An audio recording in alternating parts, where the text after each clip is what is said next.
Hi folks, welcome to my course, Complete DevOps Fundamentals and Practices. We have created this course for people, like yourself, who are looking to become a DevOps engineer, and you are looking for answers as to how you could become a successful DevOps engineer. If you are confused about where to start, what to learn, and how all DevOps concepts connect together, then this course is designed exactly for you. In this course, we start from DevOps fundamentals and core concepts, so you clearly understand what DevOps is and why it exists. We talk about the real problems DevOps solves, how it evolved over time, and the value it brings to modern IT teams, while also being honest about its challenges and limitations. As you move forward, you will learn core DevOps practices, such as continuous integration, continuous delivery and deployment, infrastructure as code, configuration management, monitoring, and collaboration. We then walk through the complete DevOps lifecycle, starting from planning and discovery, moving into source code, build, testing, deployment, operations, and continuous monitoring with feedback. Everything is explained step by step, so you always know why something is done, not just how it is done. In the final part of this course, we focus on real-world tools and career readiness. You will work with industry tools like ServiceNow, Jira, Slack, Microsoft Teams, Jenkins, Git, GitHub, Docker, Kubernetes, Ansible, Terraform, monitoring platforms, and many more. Along with tools, we guide you on how to think like a DevOps engineer, how to operate and manage systems, and how to prepare yourself for real DevOps roles. By the end of this course, you will not just understand DevOps, you will also feel confident applying it, speaking about it, and taking your next step toward becoming a successful DevOps engineer. In this video, we will cover the introduction to DevOps. But before we go any further, let's look into what exactly is DevOps. DevOps stands for, or it's in a short form. It's a development and operations. Now, development and operations are two separate teams that can often be found in bigger companies or bigger corporate environments. I would say approximately 200 plus employees who actually build their own software to support their own workflow, and the operation teams are the ones that deploy that software and support that software. Alright, so Wikipedia, if you search online and type it, what is DevOps? The Wikipedia says it is a methodology in the software development and IT industry. It is used as a set of practices and tools. DevOps integrates and automates the work of software development and IT operations as a mean for improving and shortening the system development lifecycle. It's very simple and straightforward. Now, if you find this definition a bit confusing or hard to understand, then let's make it more simpler. So DevOps is a collaboration of development and operations team. So that's the very first thing that you need to understand, that development and operations teams becoming together as one team. Alright, so now what's the purpose for the improvement of designing development and delivery of the application? Or the software that is being built to support the company's workflow? That's a very simple way to define DevOps. Okay. In this video, we will cover the pre-DevOps challenges, the issues, the challenges that existed before DevOps was introduced. The very first one is the traditional way of running software development and delivery infrastructure, meaning there were development team working independently. There was an infrastructure team, our operations team, working independently, and there was a lot of issues in between them. There were long and repetitive procedure until the software package passes the QA test, and that causes lack of communication, and there was a lack of new strategy for the software development and delivery procedure. Because of all of that, there was a huge gap between the software development team and the IT operations team. And by the way, the development team consisted of together as a development program, or QA or designers. And the operations team consisted of all the people who support the infrastructure or compute. Alright, let's visualize it. So we'll have a better understanding why we needed DevOps so badly. On the left-hand side, we have developers or programmers in a company, let's say X, Y, Z. They are responsible to write a code. They write a code, maybe in C++, Java, Python, or in any language of their choice or the language as per the policy of the company. Then they convert that code into a software executable, or ISO image, and then they passes that software to QA team to test that code. Now the QA team will take the code or the software and install in the QA environment and test it. Now as they are testing it, the developers or programmers has nothing to do but wait. Now that is of course, as they're waiting, they have nothing to do that costing money to the company.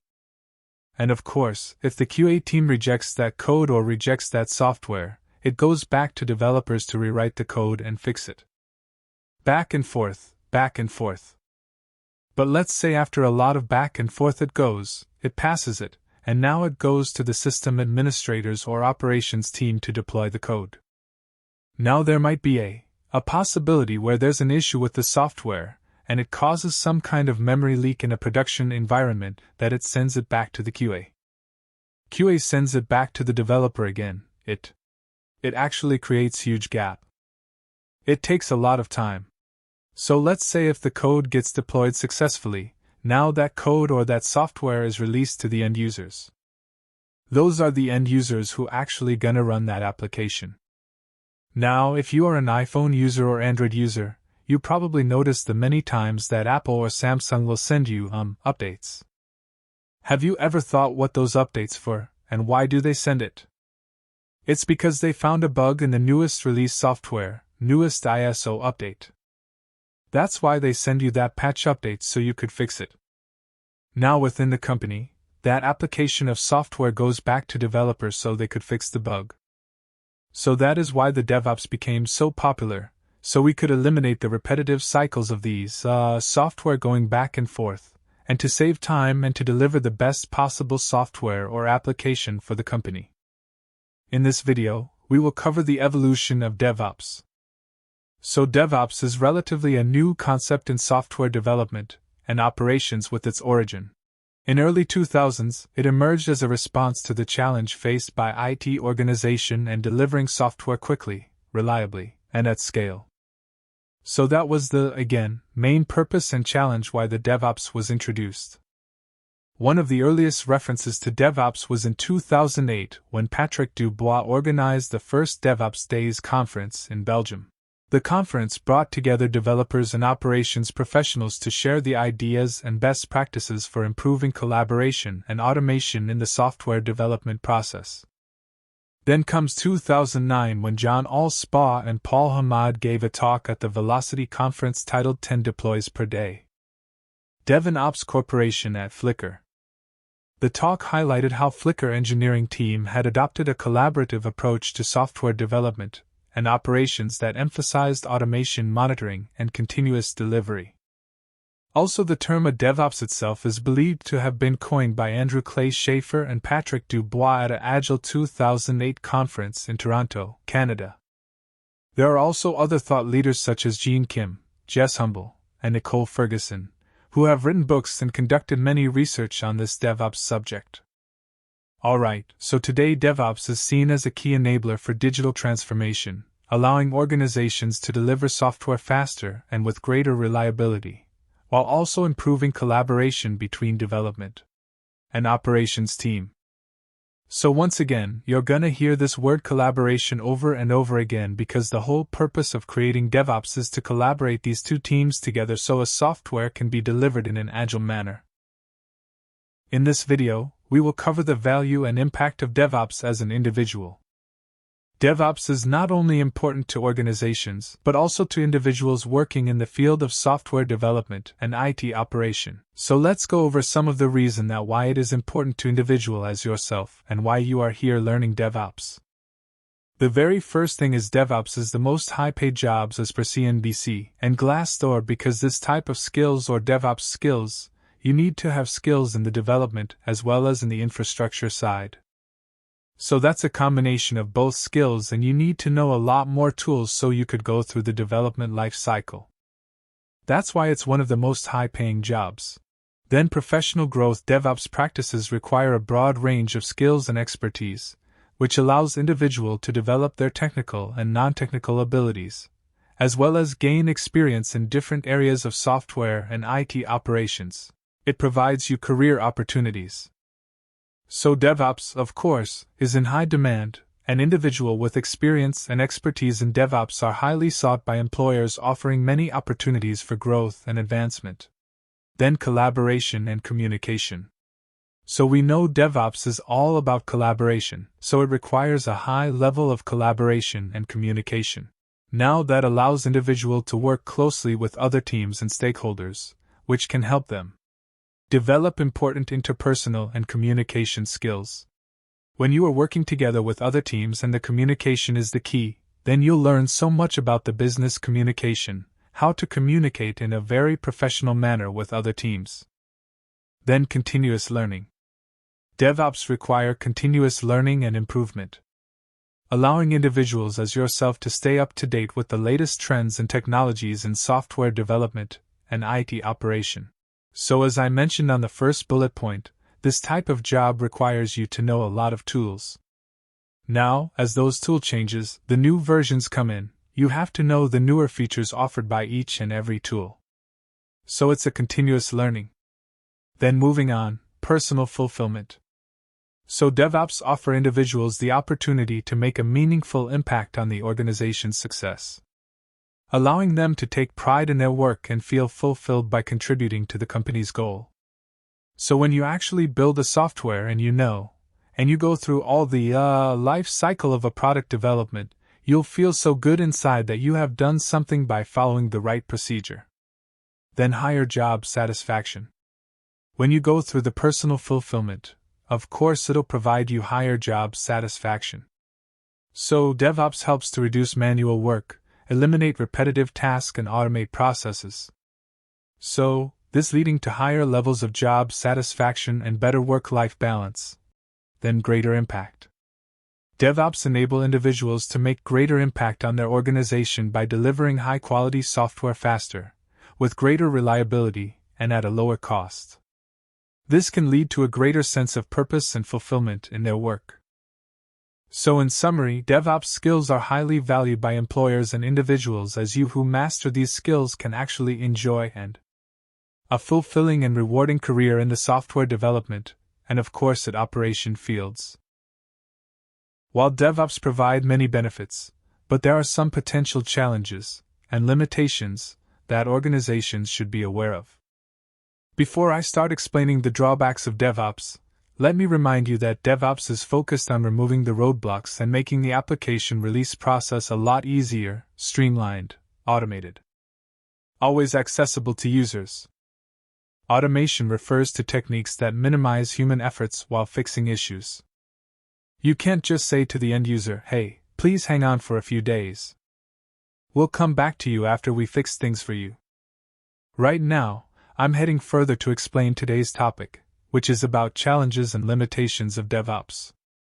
The first one is complexity overload, which means the difficulty of implementing DevOps practices in organizations without having special expertise. DevOps complex tools and techniques cannot be learned instantly. You can operate something without even learning the required skills. Ask yourself, can you fly a plane without getting certified qualification and expertise in aviation? Right, just like that. You cannot just jump into DevOps without learning the right tools. Then the second one is the skill gaps. Lately, DevOps has become really popular, but there aren't enough DevOps experts for all the jobs available. The experts that are around need to be really good at their job to work well without mistakes. Without having enough professionals, the purpose of DevOps cannot be fulfilled. Then the next one is initial investment. So for DevOps, a solid budget is required to arrange the best tools and trainings, which is not practical for small business having limited budgets. If they invest in DevOps, then the cost of their existing operation will disturb. So you can't directly implement DevOps without having strong economic resources.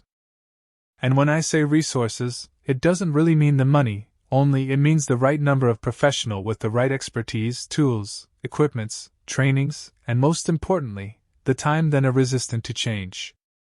Some team members are reluctant to learn innovative practices, especially when they are newly introduced. Just like we were uncomfortable wearing a mask at the beginning of COVID-19, remember, many IT professionals who have been working in IT for a long time do not adapt to change so quickly. And of course, getting into DevOps require a lot of learning and working with so many different tools. Then we have security risks, inefficiency. Inefficiently managed tools and integrated parts make the system more prone to vulnerabilities because increased complexity demands stronger security management. You want positive outcome, right? So you also need efficient security management to protect your application from any glitches or bugs. Then we have a reliance on automation, which means in case of unusual and unexpected behavior of automation process, bugs and errors can be introduced in the system which hinders troubleshooting and debugging. It requires special experts to identify and eliminate the root cause and ensure the stability of application. So, this risk seriously needs to be considered by operations team to ensure smooth application development. So, it was all about the disadvantages of DevOps. I have explained to you all the pros and cons so that you can completely understand and know both ups and downs of DevOps. And remember one thing, always learn easily, not complicatedly. My future DevOps engineers, this whole section will embark into the exciting practices and services that DevOps offer to aid the application release process. Some of these practices are continuous integration, delivery, deployment, situational awareness, configuration management, and so on, which we will cover one by one. Okay, first let me remind you that DevOps is a set of practices that focuses on improving collaboration and communication between software developers and IT operations teams to enable the rapid, reliable, and continuous delivery of software. You will be wondering how these practices will be beneficial for you to learn. Let me tell you that by mastering these practices, you will be equipping yourselves with a powerful toolkit that will make complex processes easier for you, and also smoother collaboration and innovation will be ensured. Additionally, by learning these DevOps practices, you will be stepping ahead to empower yourself with the skill set which is gaining popularity in the world of modern software development and IT operations. Yes, you heard it right. DevOps has been in the center of attention since last few years, and it is important that you understand what services it has to offer. So, what are you thinking about? Let's explore these practices together in my upcoming lectures and unlock our dream of learning complicated things in simpler ways. This lecture is about first practice of DevOps, which is called continuous integration. First, let's understand the concept of DevOps practices with the help of an example. Okay, so it is understood that you can't get good marks in exams without doing practical efforts right. Like your homework, taking classroom lectures, self-study, writing practice, and so on. Similarly, DevOps practices are kind of homework that developers and operations teams do to create and release a software or an application quickly and reliably with 24/7 availability to its users without any errors or bugs. Now, let's explore continuous integration, in short CI. First, understand what the term says. As it is the combination of two words, the first one is continuous, which refers to any phenomenon that always keeps going on. The second word, integrate, means in simple terms, is the process of combining or coordinating different components or systems to work together as one. Just like we create our desired objects after combining Lego blocks with each other. Likewise, in the process of continuous integration, all developers constantly share their newly written codes in a shared space called repository.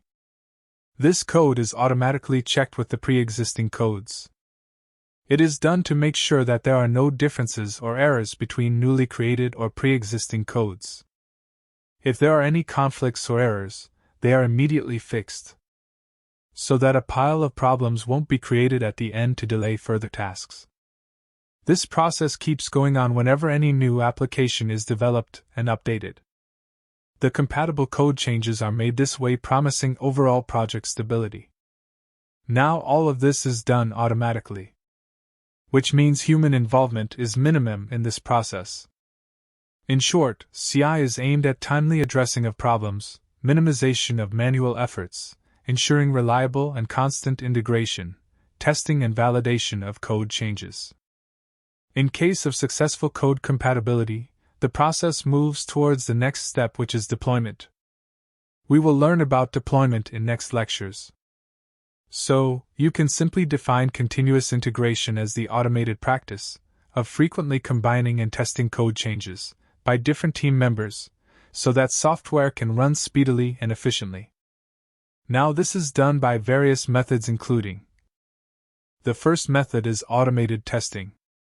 It is the method of inspecting the correctness of code changes of a software with the help of computers. The second method is version control. It is a practice where software teams keep the record of previous and updated versions of any application or data to keep track of changes and prevent themselves from chaos. The third method is automated building. This automatically compiles links and packages code into an executable and deployable form.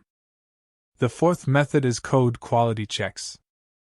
It is an automated process of assessing or inspecting the quality, readability, and maintainability of your code. It helps in the identification of potential issues and ensures the compatibility of code with standardized criteria before code is pushed into the repository. Alright, I have explained this process in as much simpler way as I could, and I hope that you have understood it completely. I'll see you in my next lesson. This lecture is about next two practices of DevOps, which are named continuous delivery and continuous deployment. Both are abbreviated as CD. Let's first see what continuous delivery is. It is a DevOps practice in software development that ensures software is always in its executable form, which means it must always be ready to deploy in production environments. Before a software is handed over to the end users, it needs to be automatically tested in a pre-production environment, which is called staging environment. Here the final testing and validation of changes takes place before its deployment into live production. It's just like the final rehearsal before presenting your play in front of the audience. You can define it as the process of automatically deploying code to a staging environment where further testing can be performed. Let's say you are a part of developers' team who is working together to add a new feature into an iPhone instant messaging application. The feature is called Clear Last Line. Let's see how the process of continuous delivery works. The first step is new feature development. Of course, we have to identify the feature. With the help of this upcoming feature, users will be able to delete the last line by pressing and holding the space bar on the keyboard for more than 3 seconds. The second step is automated building and automated testing. As soon as the coding of this new feature is finished, your code is taken by an automated process, and a new version of the application is created. Here, automated testing ensures that this newly developed feature works effectively and does not affect pre-existing features or the user's experience. The third step is the staging area. Then it moves to the staging area. In the staging area, the new version is applied and tested by using it before deployment in the actual environment. The fourth step is feedback and modifications. Then comes feedback and modification. This is the stage where you collect feedback from users and make adjustments accordingly. The final step is automatic deployment. When everything is checked and reliability is ensured, this new feature is added to the application.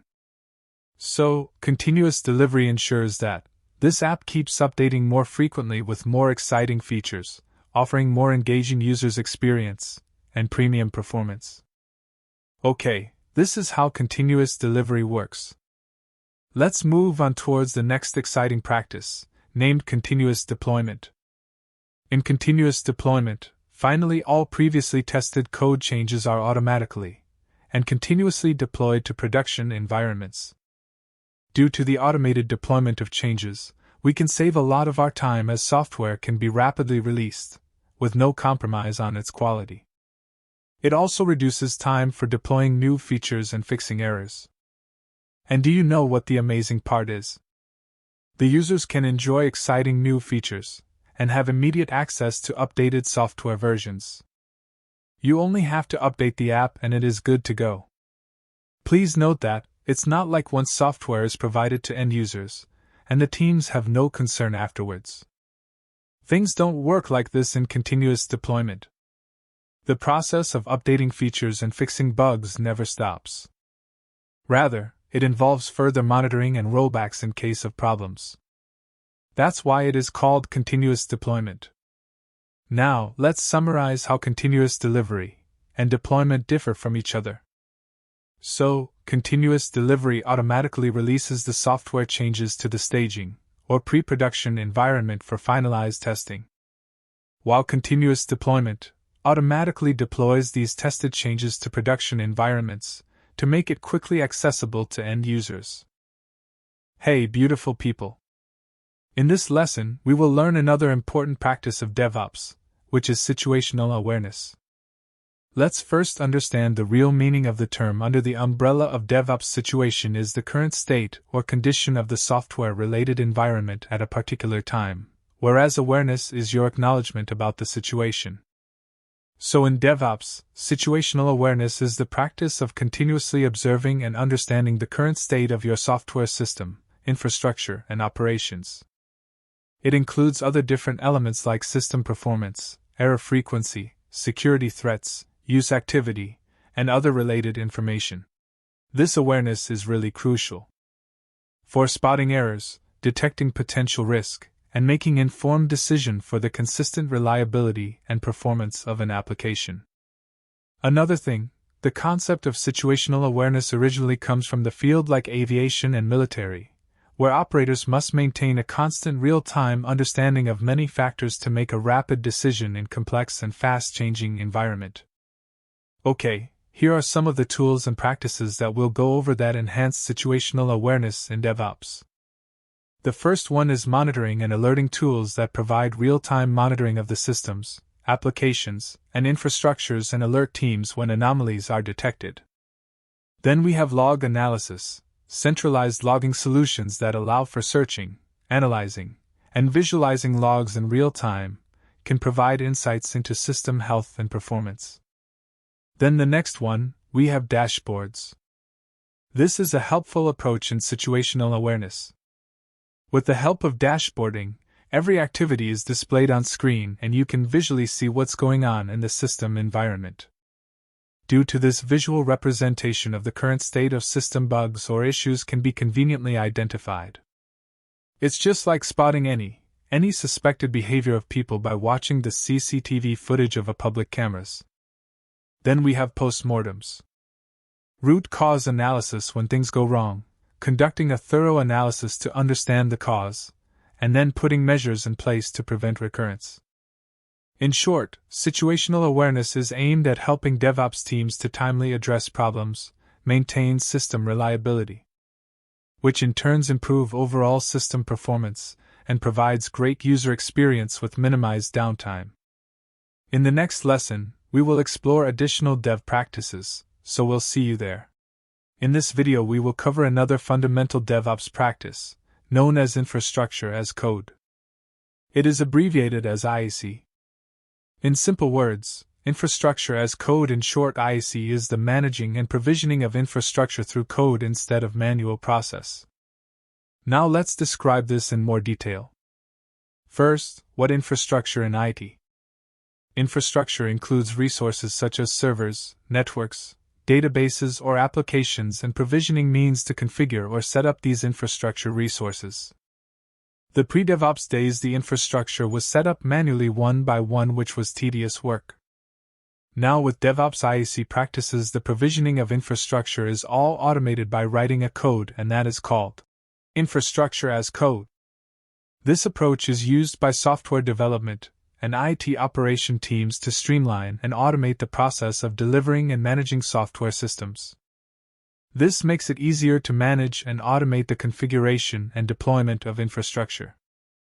As you know, DevOps is aimed at speeding up the application development and deployment processes. Likewise, infrastructure as code is kind of a helping hand for DevOps to achieve its goal. Please note that infrastructure as code also involves automation, just like configuration management. So to put as an example, suppose you want to create a new server for your application. With IAC, you will write code that will define the way the server should be set up. Same as the application code, this written code will be stored in a version control system like Git.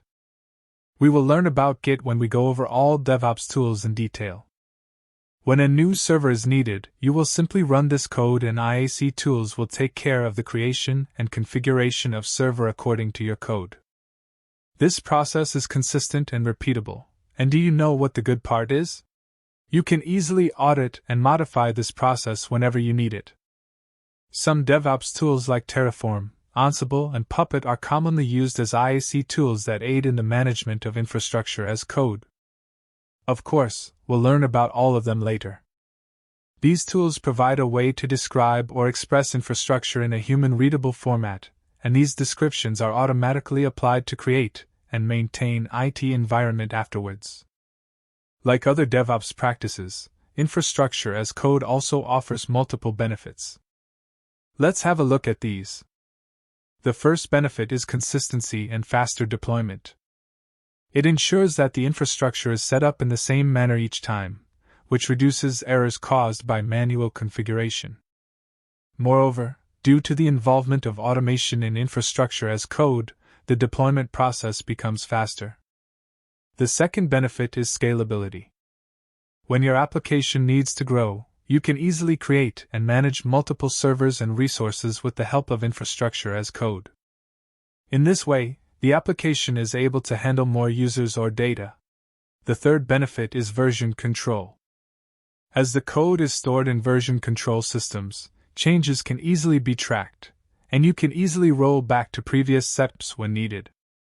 The final benefit is cost efficiency. Lastly, infrastructure as code is cost efficient. Because you can turn off and delete resources when they are not needed, it helps save money on cloud services and hardware that are not in use. In short, infrastructure as a code is a process of using code and automation for the better management and provision of IT infrastructure to make it more streamlined and reliable. I'll see you guys in my next lesson with another exciting topic about microservices. In this series of DevOps practices, another crucial practice of DevOps is configuration management. Configuration management, or ensured CM in DevOps, is the process of systematically managing, organizing, and controlling software and infrastructure configuration. As always, we will break both words and go over them one by one, so you could have a better understanding. The first is configuration, which is a technical description or a template of a system or an application. It includes configurations, such as system settings, user preferences, network configuration, security settings, and so on. Just like setting up your mobile phone the very first time and you power it up, you'll set up your language, your region, time zone, security, screen brightness, network, pre-preferences, etc. So in other words, the parameters and options that determine how a software application operates and behaves are known as configuration of any system. Now, while management is the way to organize, control, and maintain these configurations, processes, or any activity according to your desired criteria. This configuration management practice is done by DevOps using automation tools such as Ansible, Puppet, Chef, Terraform, and so on, which, by the way, we will cover all of them later in the DevOps tools section. Please note that configuration management and automation are not the same processes. Rather, automation is used in configuration management to make procedure work quickly and flawlessly. In DevOps, configuration management is the set of practices and tools for automatically managing and controlling the configuration of software and its basic infrastructure throughout its entire development and deployment process. The configuration settings and other code changes are specified, tracked and maintained in a systematic and consistent manner.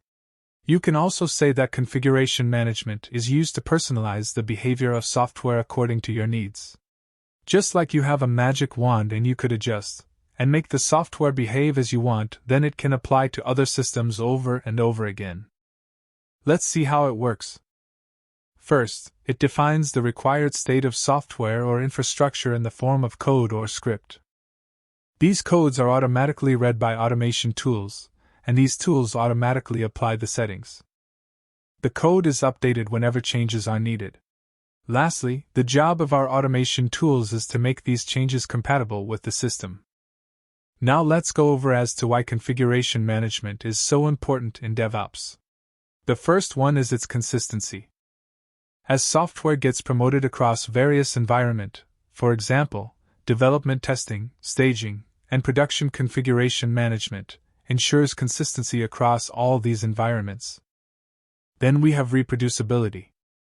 In case of a disaster or system failure, CM allows quick recovery by ensuring the systems can be easily recreated with the same configuration.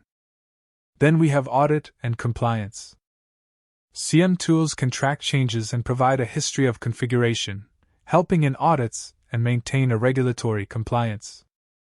Then the next one is collaboration with a shared understanding and standardized configuration development, and operation teams can work more in cooperation. In summary, configuration management is all about the automated and systematic maintenance and monitoring of software configuration and its infrastructure. Welcome back to another lesson of DevOps practices. Today we will learn about practice known as monitoring, logging, and feedback. Let's see their concept in the domain of DevOps. In DevOps, monitoring means to closely observe the performance of your software and infrastructure. It is done to make sure that software is working in the way it is designed. DevOps emphasizes continuous monitoring of software and its infrastructure to quickly identify and resolve issues that arise. Logging refers to making a record of software performance and what kind of services it offers. It's just like keeping a journal of a software with all the history of its events and application development and deployment journey. Now, the feedback normally refers to the response in DevOps. Feedback loops are used to gather inputs from users, team members, and stakeholders to continuously improve the software. It aims to learn from mistakes after collecting data from different processes, user experiences, and feedback. Monitoring, logging, and feedback practices are very important in DevOps. They work together to manage the development and deployment of software to make it more streamlined, improved, and reliable. Let's break down these processes further and see how they work and which benefit they offer. Going back to the first one, our monitoring uses different tools and automated system to continuously track and collect data on various aspects of software and infrastructure, such as performance matrix, error frequency, and resource utilization. Some commonly used monitoring tools are Prometheus, Grafana, Nagio's Datadog, and New Relic. Monitoring provides following advantages: early issues detection. With the help of monitoring, some issues like slow response time or high server loads are identified and resolved as early as possible, so it helps in proactive problem solving. Scalability monitoring enables you to keep an eye on the scalability of an application. In this way, you can ensure that either your application, our system, can handle increasing loads without compromising on its performance. Then we have data-driven decision making. Monitoring data provides a better understanding of your system behavior and its performance trends, and enabling teams to take informed decisions for optimization. Then move on to logging. Logging involves recording actions, events, and errors of software and in infrastructure in the form of log files or databases. These logs contain valuable information about systems, activities, and user interactions. Logging use are different tools that include ELK-Stack, Splunk, FlinDGrayLog, and Sumo Logic. It offers multiple advantages that include troubleshooting. Whenever an issue arises, log data are analyzed to spot errors. As a result, easier and fast troubleshooting is performed to resolve the issue. Compliance and auditing. Logging helps in compliance with regulations and provides an audit trail for security purposes. Historical analysis. As log files keep the history of all changes made to the software, which helps in identifying patterns, trends, and deviations, all these can be used to make decisions based on data analysis to improve the system performance. Then moving on to the last practice, feedback. Feedback is obtained using various methods like user survey, bug reports, peer reviews, and team discussions, some of whom may or may not have filled out user survey of some applications. In this way, teams can have insight into user experience, their concerns and suggestions, feedback users, tools like Jira, Slack, GitHub, User Voice, and Trello. Now let's look at some of the advantage of feedback. User-centric improvements. Feedback helps to understand better user needs and performance, which eventually help in making user-focused improvements and new feature additions. Then continuous improvement. With the help of feedback loops, teams keep revising their processes that result in continuously identify problematic areas, fixing issues and making improvements. Then another advantage of feedback is quality assurance. Feedback can identify defects and usability issues in early stages of development lifecycle. That, of course, results in high-quality software. Ensure all these practices work together to ensure all-time premium performance, reliability, and flawlessness of any software application with the aim of providing continuous improvements and better user experience. Welcome back to the last lesson of DevOps practices named as collaboration. You all have been hearing this term since the first lecture of DevOps. Generally, collaboration referred to a collective work where people or groups working together to achieve a common goal or objective.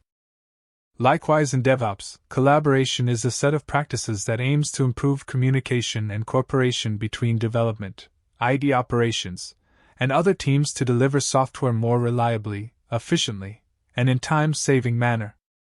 Communication and collaboration are essential to ensure that everyone is aligned and working toward the same goal. You will be thinking why collaboration is so important and why DevOps was actually needed. Let me tell you that in pre-DevOps days, both development and IT operation teams used to work in isolated ways, and developmental teams were not aware of the requirement or processes needed to deploy an application. And same was the case with operation teams. They used to face problems due to this lack of communication and collaboration between them, and that always resulted in multiple issues. Fixing those problems used to take a lot of time, and that eventually delayed the application release process. So then, of course, to overcome this problem, there was a need for the collaborative work so that all members should work together to achieve the common goal of your organization.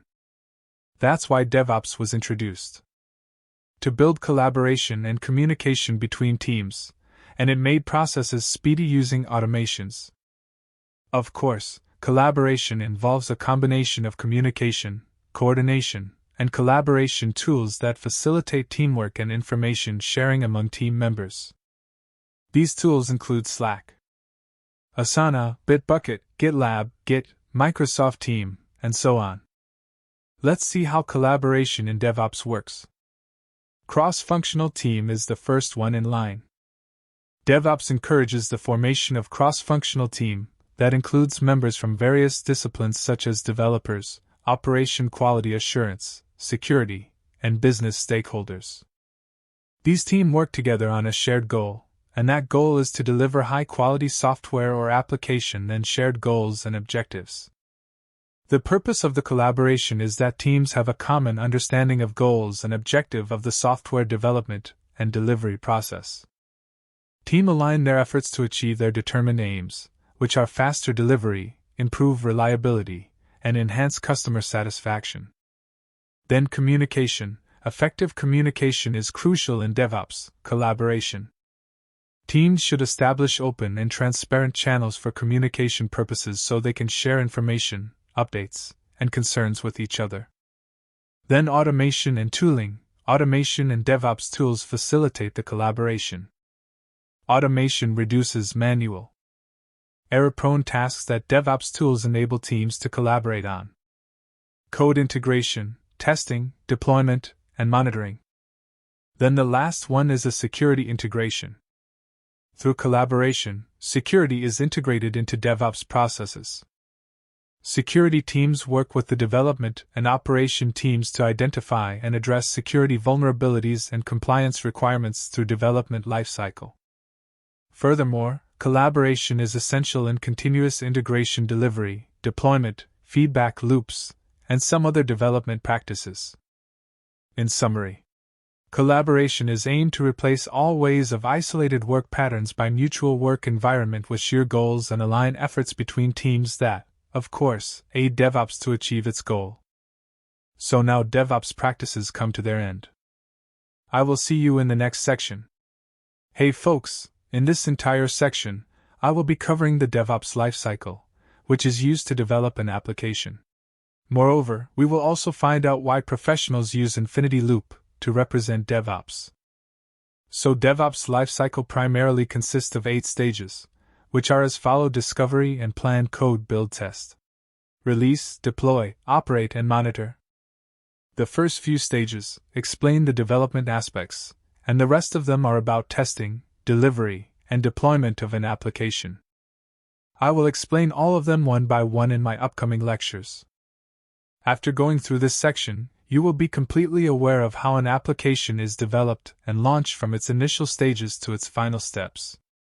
You can say that it's a kind of systematic approach for the software development, testing, and deployment process, which is focused on battle, collaboration, communication, and consistent improvements. So in short, you will get to know how DevOps lifecycle runs in order to aid the application release process, to be prompt and of course of high-quality DevOps as infinity loop.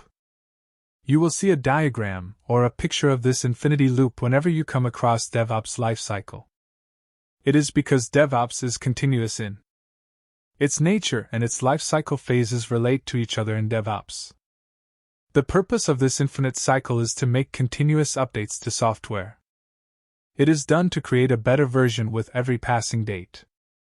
Just like some of our mobile applications, for example, Snapchat, LinkedIn, or Instagram, keep updating after every few months. With every update, you can enjoy more exciting new features. That's why professionals use infinity loops. I hope you are ready and excited to learn more about DevOps lifecycle. I'll see you in the next lecture. This lesson is about the first phase of DevOps lifecycle: discovery and plan. You'll get to know how an idea is discovered, and how teams plan to implement this idea, to build an application, or refine an existing application. Discovering and planning can be broken down into further pieces. Let's look at them one by one. Starting with the discovery, which is the initial step of the product design. In this stage, teams identify what problem they're facing. How are they going to solve that problem? Is it going to be a new application or modification of an existing application? Why there's a need for this project? What actions are needed? What is the end goal? So in summary, the team go through identifying the issue, analyzing it, researching it, getting feedback, and defining the scope. The tools like Mural and Miro are used to perform research and gather ideas. Let me give you an interesting example. Suppose your need is to save your time and be social as well. You want to have a quick conversation via mobile phone, but the problem is our quick or speedy talks are not understandable. Therefore, you wish to have an application that would have a special feature for increasing the speed of your voice notes to an understandable medium. The ultimate vision of this application is to have time saving, socialization, and further improvements can be made based on the requirement. So right here we have identified the problem, what we need to fix the problem, and the end goal. Alright, let's move on to the second part of the phase, which is planning.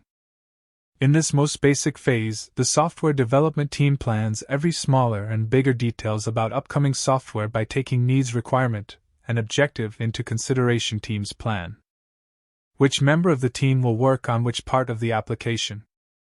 What will be the major function of the application? What major and minor feature will it offer? How they will look like? How it will be developed, tested, released, and deployed? Jira Product Discovery is a tool used for organizing the research output to executable steps and activities to prioritize the action for the software development teams. Trello, which is a tool that helps teams plan and track the tasks.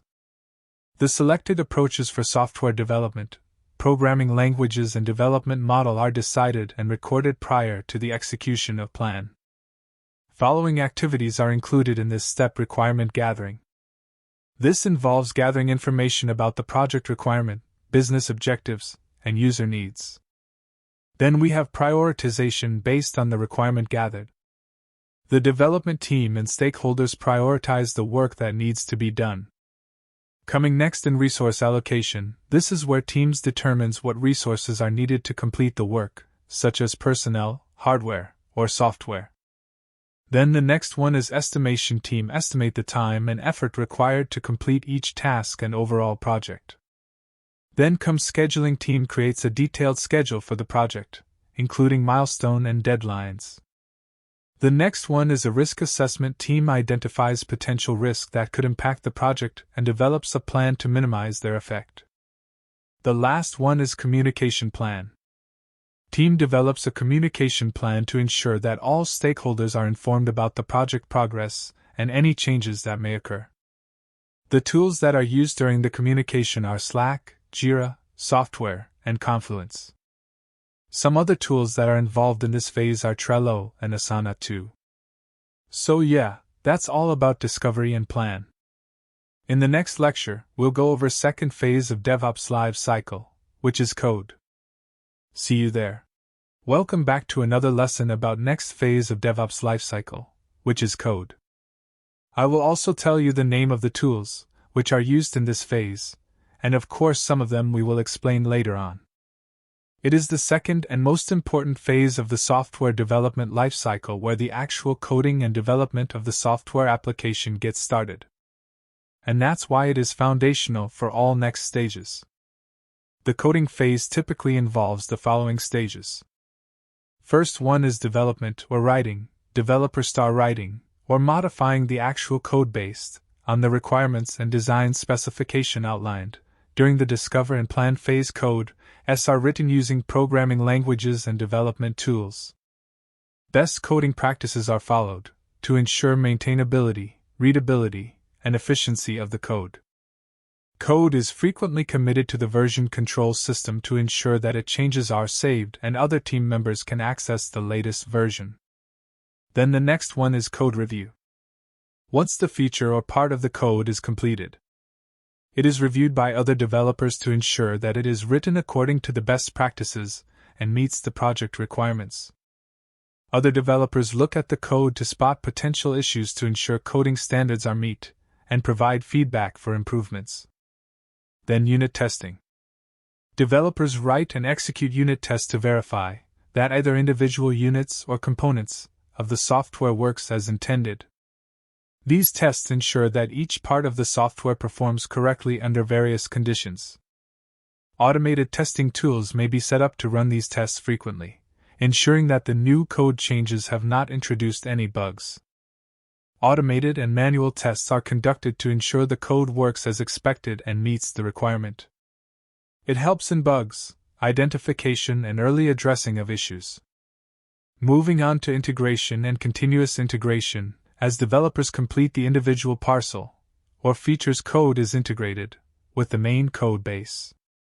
Other code modules, libraries, and systems to ensure that application works as a whole. This can be continuous process, often referred to as continuous integration. CI tools, like Jenkins, automatically builds and tests the combined code base whenever new code is added. Again, ensuring that the new changes play well with existing code. Then the next one is debugging. Any errors or issues are identified and fixed in this stage. Then we have version control. Developers use version control tools like GI Mercurial or SVN to manage and track changes to the code base.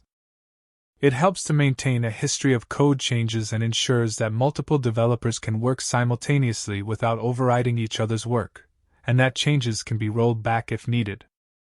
Then the last one is documentation. Alongside coding, developers create documentation detailing how their code works, any dependency, expected inputs and outputs, and other essential details. Proper documentation helps other team members to understand the purpose and functionality of the code, which is crucial for maintenance and for the development in future. So in summary, code phase is a crucial stage in DevOps lifecycle. The goal of the coding phase is to create high-quality, maintainable code that meets the requirement of the project. That's why developers write code based on the requirements gathered during the planning phase. Alright, it was all about code phase. I will see you in the next lesson. That will be about build phase. In this lecture, we will discuss the build phase of DevOps lifecycle. This stage involves code compilation, building and packaging of the software application. Here the code comes together with other parts, and it's turned into things, like files that can run on a computer. The building phase is an important step in the software delivery process because it prepares the code for deployment to pre-production or production environments. You can say that your application has started manufacturing by joining all its smaller units. Kubernetes and Docker are the tools that are used in this phase. The building phase typically involves the following activities. The first one is compilation. The source code is compiled into an executable code. It involves translating human-readable code into machine-readable code, and that is binary code. The next one is building. The executable code is built into a deployable package, which may include additional components such as libraries, configuration files, and dependencies. The next one is packaging. In this stage, the compiled code and its dependencies are packaged into deployable artifacts or objects. By the way, in software deployment context, artifacts refer to the tangible or concrete outputs, products, or items that result from a process that is an artifact. Alright, moving on. Next one is automated testing. The build package is tested in a staging or tested environment to ensure that it works as expected and meets the project's requirement. Automated tests including unit tests and integration tests are executed on the created components to make sure they work correctly and to spot any problems. Then it goes to quality assurance. Quality checks are performed on the build package, such as security checks, performance testing, and code review to ensure that it meets quality standards. Static code analysis tools are used to assess code quality, identify potential issues, and establish quality standards. Then comes versioning. The package is given a version number to track changes and maintain a history of the code. The package is stored in a repository such as binary repository for an easy access and deployment. Then we have artifact management. Artifacts are prompted to higher-level environments. For instance, from dev development to testing and then staging phases. Alright, CI and CD tools, like Jenkins or GitLab, are involved in this step. So you can say that the build phase ensures that the code is packaged correctly and can be deployed to the production or testing environment. A well-built package can reduce the risk of errors or issues during deployment, and improves the overall reliability of the software application. Hello everyone. This lesson is about the test phase of DevOps lifecycle. You will get to know how test phase takes place, and which tools are used in this step. The focal point of this step is the identification of potential issues in the behavior of the build project. So basically, it verifies the software functionality and quality. Let's see how DevOps has made testing easier and flawless. Before the introduction of DevOps, manual testing was used. It was so time-consuming and is used to delay the application release process. Now, due to DevOps, automated testing is used to make the code compatible with specified requirement. It eventually makes the procedure faster and more reliable. Automated testing increases the software quality and reduces the risk of human errors, so tools like Sync, Mabel, X-Ray, Mandiv, Veracode are the tools that are used in this phase. Some key aspects of DevOps lifecycles are automated testing. Automated testing is the method of inspecting the correctness of code changes of a software. With the help of computers, automated plays a vital role in DevOps testing. Automated test ensures that testing is consistent, repeatable, and can be integrated into CI/CD pipeline for quick feedback. Then we have unit testing. Developers write a unit test in order to verify the individual components, or units of the code, during the development stage. These automated tests are run frequently to catch and fix issues earlier. Then moving on to integration testing. It checks how different components or services work together within an application. It ensures that different parts of an application can communicate and function correctly as a whole. Then functional testing. These tests are focused on the application functionality, and it often uses test cases that mimic user interaction. It helps in verifying the compatibility of software performance with users' perspective. Then moving on performance testing. It assesses the behavior of application under various load conditions. It includes load testing, stress testing, and scalability testing to make sure this system can handle different levels of traffic and workloads. And the last one is security testing. Security testing is very crucial and involves scanning of vulnerabilities and weaknesses in the software to identify and reduce potential security risks. In DevOps, testing is an essential part of the software development and delivery pipeline.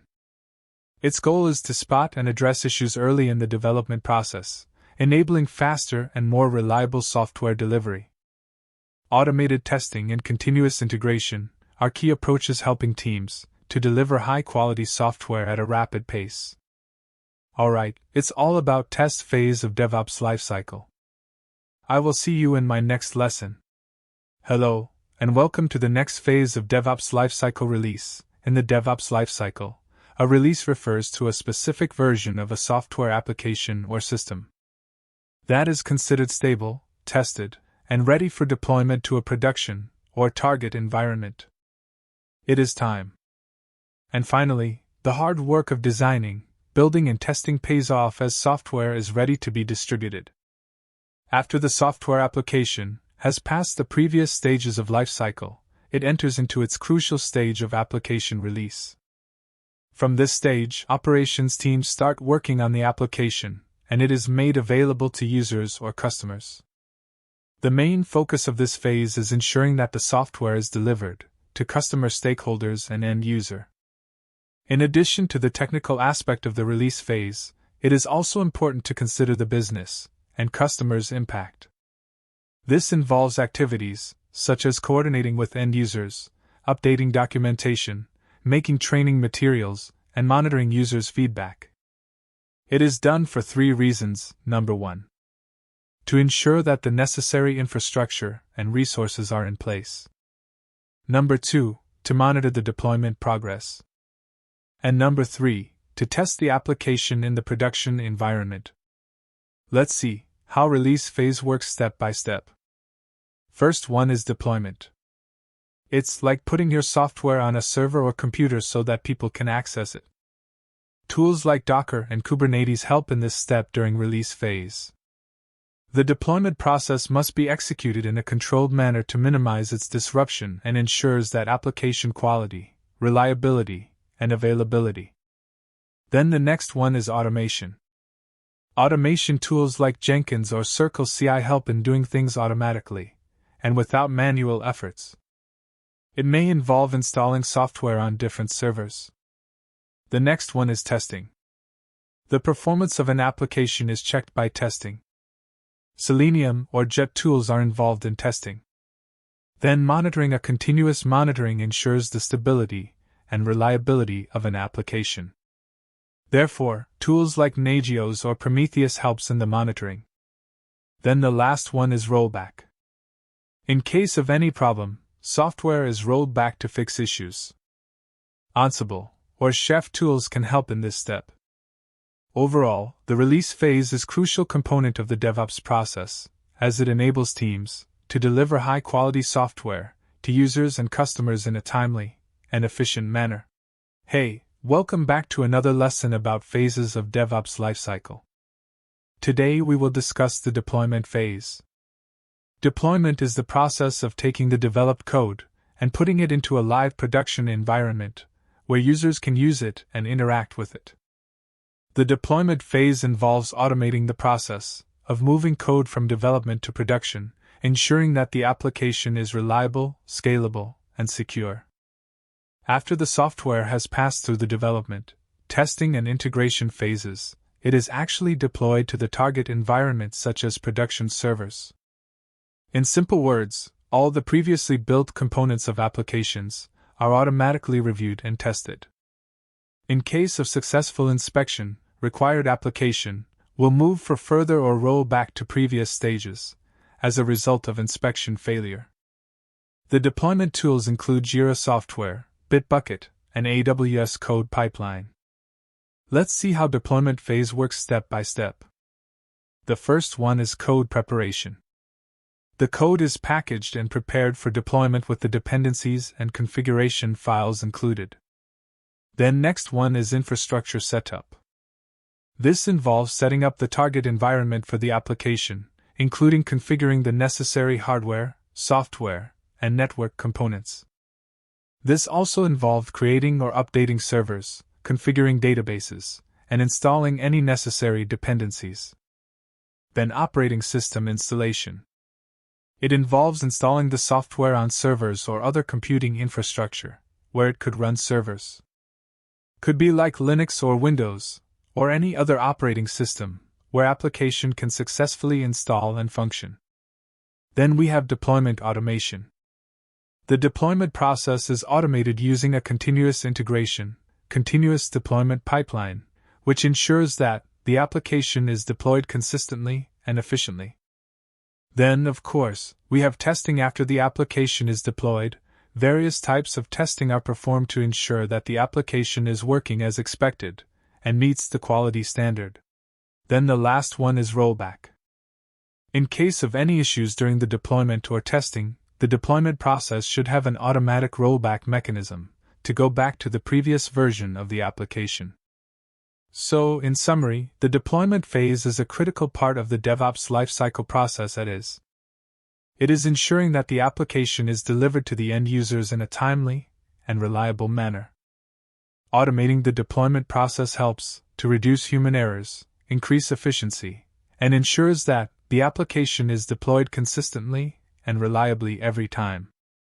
So, this is all about deployment phase. I will see you in the next lesson. This lesson is about the operate phase of DevOps lifecycle. The simple meaning of operate is to run something or to make something to function in DevOps. Operator refers to managing and maintaining the software into production environment. After it is deployed, it is done by monitoring its performance and addressing any issues. The operate phase involves ensuring that the application is running smoothly with minimal downtime, and that any issues or problems are identified and resolved right away. Tools used during operate phase are Jira, Ansible, Puppet, Jenkins, and so on. The operate phase includes the following steps. First one is monitoring. The application is monitored, is using various tools and techniques to ensure that it is running smoothly, and that any issues or problems are identified quickly. This includes monitoring metrics, such as response time, CPU, and memory usage, and error rates. Then the next one is incident management. If any issues or problems are identified, they are resolved by the operations team. This involves using incident management tools and processes to identify the root cause of the issue and to take appropriate action. Then we have capacity management. Capacity planning and management is performed to ensure that the infrastructure can handle the application workload. This involves monitoring resources, usage, and planning for future growth. In particular, capacity management is more related to the infrastructure, such as compute, like CPU, memory disk, and also network bandwidth or storage, etc. Then comes performance optimization. The application is optimized for performance by identifying and eliminating hurdles and optimizing resource usage. Then the last one is security management. Security measures are implemented and monitored to ensure that the application is secure and protected from potential threats. In short, the operate phase is all about keeping your software healthy, secure, and performing well in the production environment. It ensures that the application is running smoothly, and that any issues or problems are identified and resolved quickly. This helps to ensure that the application meets the expectations of the end users, and that the business operations run smoothly. That's it. I will see you in the next lesson. This lecture is about the last phase of DevOps lifecycle, which is monitor. It is also known as observe phase. So mitra means to keep observing or checking the activity of the application or software. This is the stage in which data and metrics are collected and analyzed to gain insights into the performance and behavior of the software in the production environment. So basically, the monitor phase involves monitoring the application to collect data and metrics on various aspects, such as user behavior, performance, and security. Ongoing observability is an important secret that a successful DevOps team has. In this final stage, the project undergoes close monitoring, for example. If the application has a feature to enhance voice speed, the oversight teams assesses the clarity and speed of the voice, its efficiency, and whether it saves time. They also value your feedback and may make subsequent enhancement based on it as an extension. A new feature such as translating voice notes could be added to the same application. Some of these observation tools are, like AppDynamics, Datadog Slack, Splunk New Relic, Pingdom Nodules, Dynatrace, Sumo Logic, and so on. The observe phase includes the following activities: logging and monitoring. Of course, data is collected through logging and monitoring of various aspects of the application. Again, such as user traffic, system performance, and security events. Here logging refers to the process of recording events, activities, and system-related information in a structured and organized manner. Then comes analysis. Now the data that is collected is analyzed to identify patterns and trends, and to gain insights into the behavior of the application in the production environment.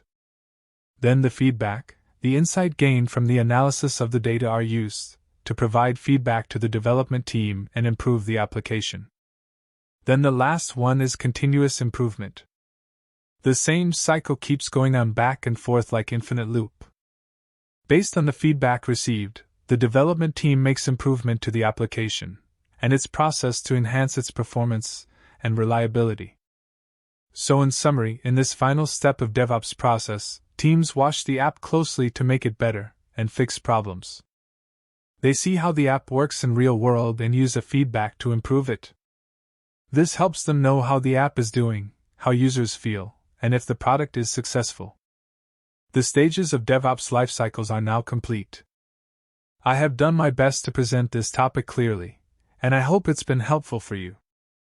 Our next session will focus on DevOps tools, where you will learn so much about the actual functionality of each tool and how they are beneficial in DevOps. Hello, future DevOps engineers.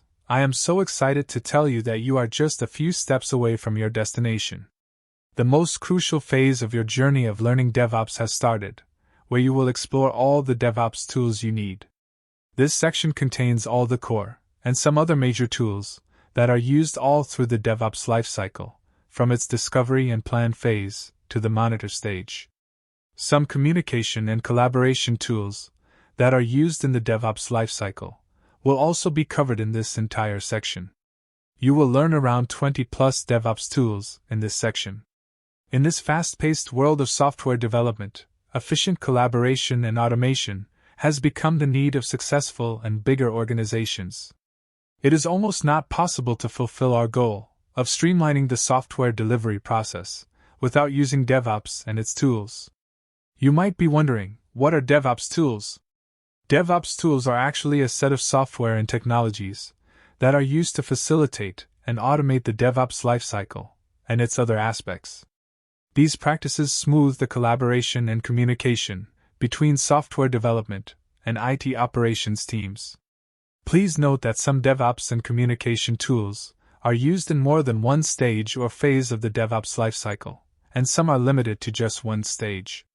We will explore Jira, Git, Jenkins, Docker, Kubernetes, you name it, and many more tools. Let's see what you will learn about these tools in this entire section. We will make sure to cover the definition and purpose of these tools, the company that manufactures or builds these tools, along with some brief history about them. What are the advantages or disadvantages of the tools, in which phase of the DevOps lifecycle these tools are used, and from where you can learn these tools? Is there a community you can enroll in? What are the trainings you should take, and from which source you can download them? The kind of operating system that you need in order to have these tools installed. And of course, we will go over the demo of each tool, so you'll actually have a better understanding of how the tool works. DevOps uses these tools for communication, automation testing, and so on, to minimize human effort and make processes smoother, quicker, and more flawless. That's why you can call these tools the army of DevOps. So, are you ready to become a DevOps engineer? Let's learn something together. Hello? This lesson is about a very important tool, which is used mostly in every stage of the DevOps lifecycle, and that is for facilitating collaboration, automation, and efficient management of it. Yes, it is known as ServiceNow. No matter which IT field you pick, chances are you will have to work with the ServiceNow application. So, it is better that you invest some time and learn about ServiceNow. According to Wikipedia, ServiceNow is an American software company based in Santa Clara, California. It develops a cloud computing platform, or cloud-based platform, that helps companies manage their digital workflows of business and operations. Here, cloud-based means that you do not need to install this tool on your computers or your servers. Instead, you can access it through the internet, just like using your browser.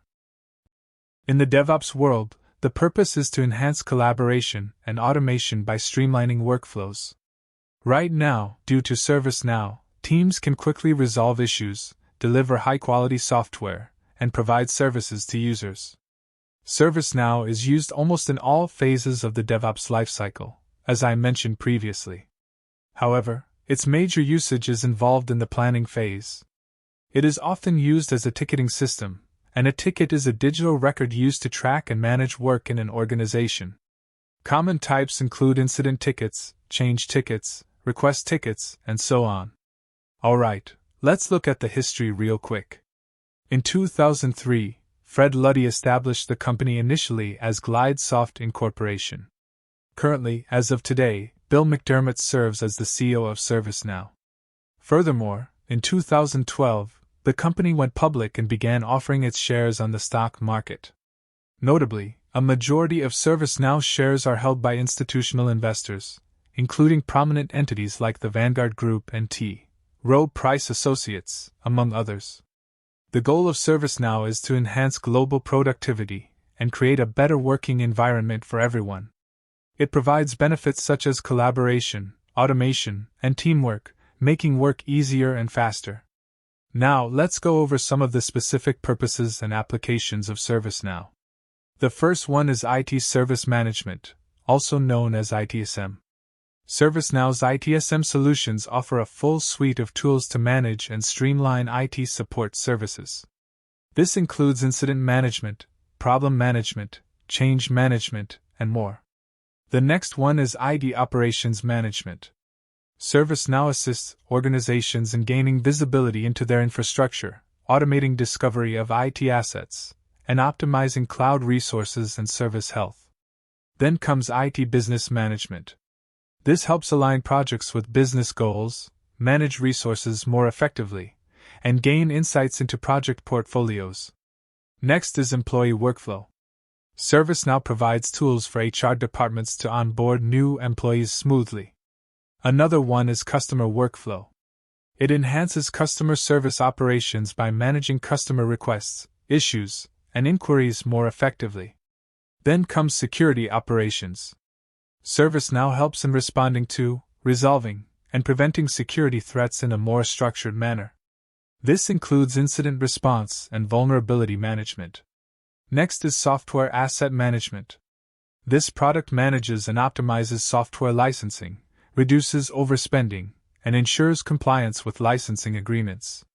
Just like IT Operations Management handles physical assets, this product manages the software running on those assets. Then comes Custom Application Development. ServiceNow provides a platform for developers to build custom applications tailored to specific business needs. It works in a highly customizable way, allowing organizations to modify applications as required. After that, there are integration capabilities. ServiceNow can integrate with a wide range of third-party applications and data sources. Now we have AI and analytics. ServiceNow has incorporated artificial intelligence into its platform to offer predictive analytics, virtual agents, and other AI-driven tools. Next is resource allocation. ServiceNow helps teams plan, prioritize, and manage work more effectively through project and resource management features. Then comes request management. It handles requests from stakeholders or team members. For example, if the marketing team needs a new feature, they submit a request using ServiceNow, and it is tracked and managed properly. These are some of the services that ServiceNow offers, although there are many more. Now let's talk about downloading and installing ServiceNow. There is no need to download any executable file or perform a traditional installation. You can simply access it through its official website. Once you visit the website, you can go to the Products page and select the product you need. ServiceNow provides highly customizable dashboards that can be modified based on an organization's requirements. Now let's look at learning resources. There are multiple platforms available to learn ServiceNow. You can learn for free through online communities, forums, and the official ServiceNow website. You can also find free and paid training courses and certifications on various e-learning platforms. Now let's move to the demo. We will visit the ServiceNow website, explore the available products, and see where learning resources are located. Open the web browser of your choice. I will use Google Chrome. Type www.servicenow.com. This is the main website, where you can access products and resources. If you click on products, you will see the different offerings we discussed. There are many products listed here, including service management, operations management, asset management, and security features. Each organization should select products based on its requirements. One important area is resources. Under resources, go to training and certification. This is where you can find training programs related to ServiceNow. You can explore the learning catalog, sign up for courses, and access free learning materials. You can also create an account to access videos and other resources available to learners. Good luck!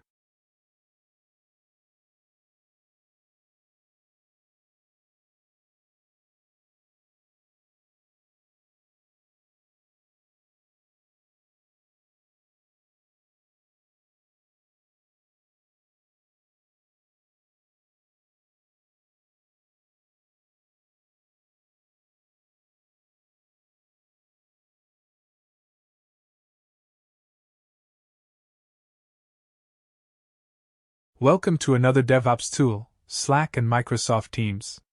Slack is a very popular communication and collaboration tool, mostly used in the corporate world. We will also go over Microsoft Teams, which is similar to Slack. Before I start explaining Slack, let me tell you one important thing. In DevOps, multiple team members with different skills work together as one team, and this team is known as a cross-functional team. This team includes developers, QA professionals, and operations professionals, and so on. So, communication is the key among all these teams. Now let's see what Slack is. Once again, it is a popular cloud-based instant messaging platform for team communication and collaboration, where teams can chat, share files, and make voice or video calls. Slack was created by Slack Technologies, which was founded by Stuart Butterfield in 2013. Slack Technologies was acquired by an American company called Salesforce in 2020. And Lydian Jones is the current CEO. In the DevOps lifecycle, Slack is primarily used for communication and collaboration. DevOps teams work together to achieve the goal of developing, testing, and deploying software efficiently and quickly. Therefore, teams need to discuss what and why they are doing. They share information, set goals, define deadlines, and discuss problems and solutions throughout the DevOps lifecycle. Now let's go over some of the features that Slack has to offer. The first feature is channels. Slack has a very useful feature that allows you to create channels. A channel is a dedicated space where team members can communicate and collaborate on a specific topic or project. Channels can be public, where anyone in the workspace can join and see the discussions. Or they can be private, where only invited members can view and participate in the conversation. Channels help organize communication and ensure that discussions stay focused and relevant to a specific topic or project. Let's understand this with a simple example. Suppose a channel is created in Slack for discussions about testing. The channel name could be testing. All relevant members from the testing team are added to this channel. Whenever a code build passes or fails, all team members are notified in that channel. Another feature of Slack is real-time communication and collaboration. Slack, being a digital workplace, provides real-time communication. This means teams can quickly message, discuss, and plan tasks, issues, and solutions from different locations. Another feature is project management and file sharing. Teams can manage projects and track tasks by integrating Slack with project management tools. Teams can also share files, documents, and images easily. Next is integration with third-party tools. Slack can be integrated with third-party tools very easily. For example, you can integrate a DevOps tool like GitHub with a Slack channel to receive notifications about code changes, issues, and pull requests. Now let's talk about learning resources. You can learn Slack from free and paid resources available on the Slack portal. These include documentation and videos. Some organizations also provide paid training for Slack. Now let's talk about downloading and installing Slack. Slack can be used through a web browser or through an application. There is a desktop application and a mobile application available. You can download and install it for free from its official website or from your operating system's app store. Simply search for Slack in your app store, and it will appear. You can also visit slack.com, click on the Solutions tab, and download it from there. Slack is a freemium cloud-based platform. Freemium means you can use its basic features for free, but you need a paid subscription for advanced features. Most large organizations use paid subscriptions for Slack. Now let's talk about Microsoft Teams. Just like Slack, Microsoft Teams is another communication and collaboration tool. Some companies prefer Slack, while others prefer Microsoft Teams, depending on their work environment. The main difference is that Microsoft Teams is designed to work closely with Microsoft products like Office 365, OneDrive, and SharePoint. Slack, on the other hand, integrates very easily with third-party tools. Now let's see how to download Slack and how the application looks. If you are using Microsoft Windows, go to the search bar and type Microsoft Store. Open the Microsoft Store and search for Slack. You will see the Slack application in the results. Click on it, and then click the Install button. Once the installation is complete, the application is ready to use. Now let's move to configuration. Minimize the window and search for Slack in your system's search bar. Click on it to launch the application. Click on Sign into Slack. You will be redirected to the Slack website, where you need to provide your organization details. Enter your email address, which is usually provided by your company. After that, sign in to continue. Most companies have a corporate Slack account with a paid subscription, so your company email should work. Once you sign in, you will see the Slack workspace window. On the left-hand side, you can message individual users by searching their names. For example, if you want to contact Sarah, search for her name in the top search bar, double-click it, and start chatting. On the left-hand side, anything that starts with a hashtag represents a channel. You will see multiple channels created by your organization or assigned to you. You can also create your own channel, depending on the permissions given to you. This makes daily communication very fast and efficient. In the past, teams relied mostly on emails, which caused delays in responses. With tools like Slack and Microsoft Teams, you can ask questions and receive responses within minutes. That is the true value of modern communication tools. I will see you in the next lecture. Hello? Today's lesson focuses on two significant tools, Jira Product Discovery and Jira Software. Both are members of the Jira family. Please note that all the tools we are discussing in this entire section are very important to learn for anyone who wants to get into the DevOps field. Let's look at a fun fact about the name of these tools. The name Jira originates from the Japanese word Gojira, which is the name of the famous movie monster Godzilla in English. Yes, that is how the name Jira was created. Now let's explore these tools together. As per Atlassian, which is the company that owns these products, Jira Product Discovery allows product teams to capture and prioritize ideas, and align everyone with product roadmaps. Now let's put this in simple words. Jira Product Discovery, also known as JPD, helps organizations figure out what their product should be and how it should work.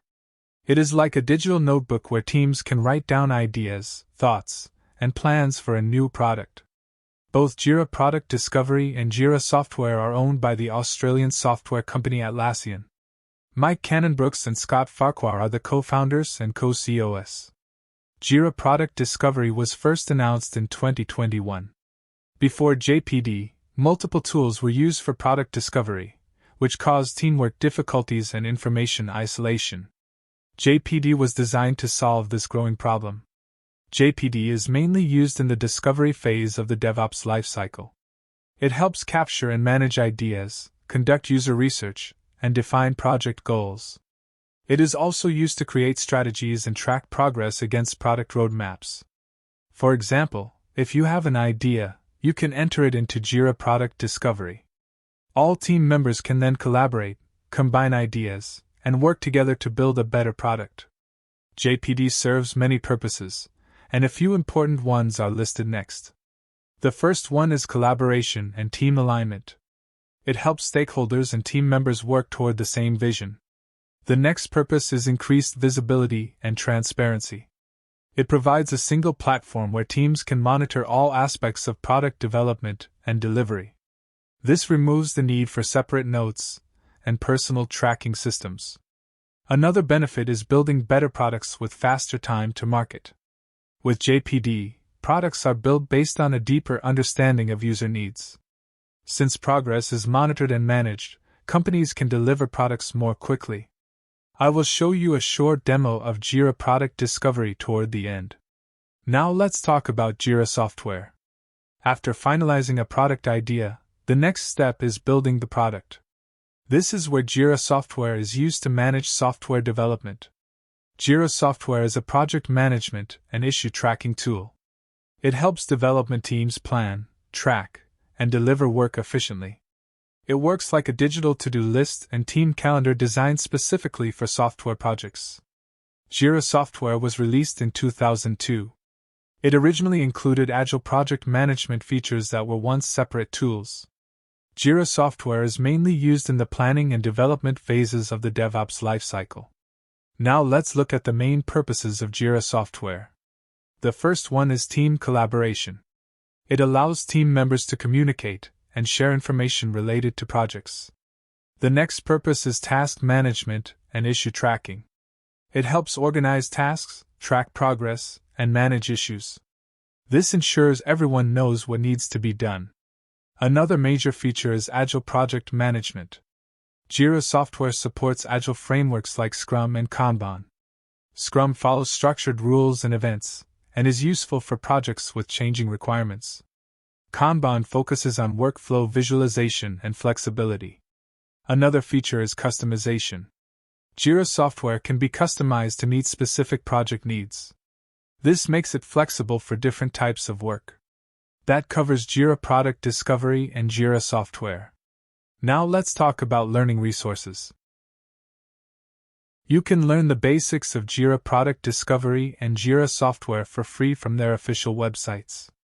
This includes documentation, demos, webinars, and community forums. You can also enroll in paid training courses provided by Atlassian and other platforms. Some common learning resources include Atlassian University, online documentation, Udemy, LinkedIn Learning, YouTube tutorials, and the Atlassian community. Books and webinars are also helpful for gaining deeper knowledge. Official Atlassian certification programs are available if you want to validate your skills. Now let's talk about downloading and installation. Both tools are cloud-based platforms. There is no need to download or install any software locally. You simply create an account through a web browser. Visit the Atlassian website, click on the Get It Free option, and sign up using your details. You can choose between free and paid plans. Mobile applications are also available if needed. Now let's move to a quick demo.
Hey folks!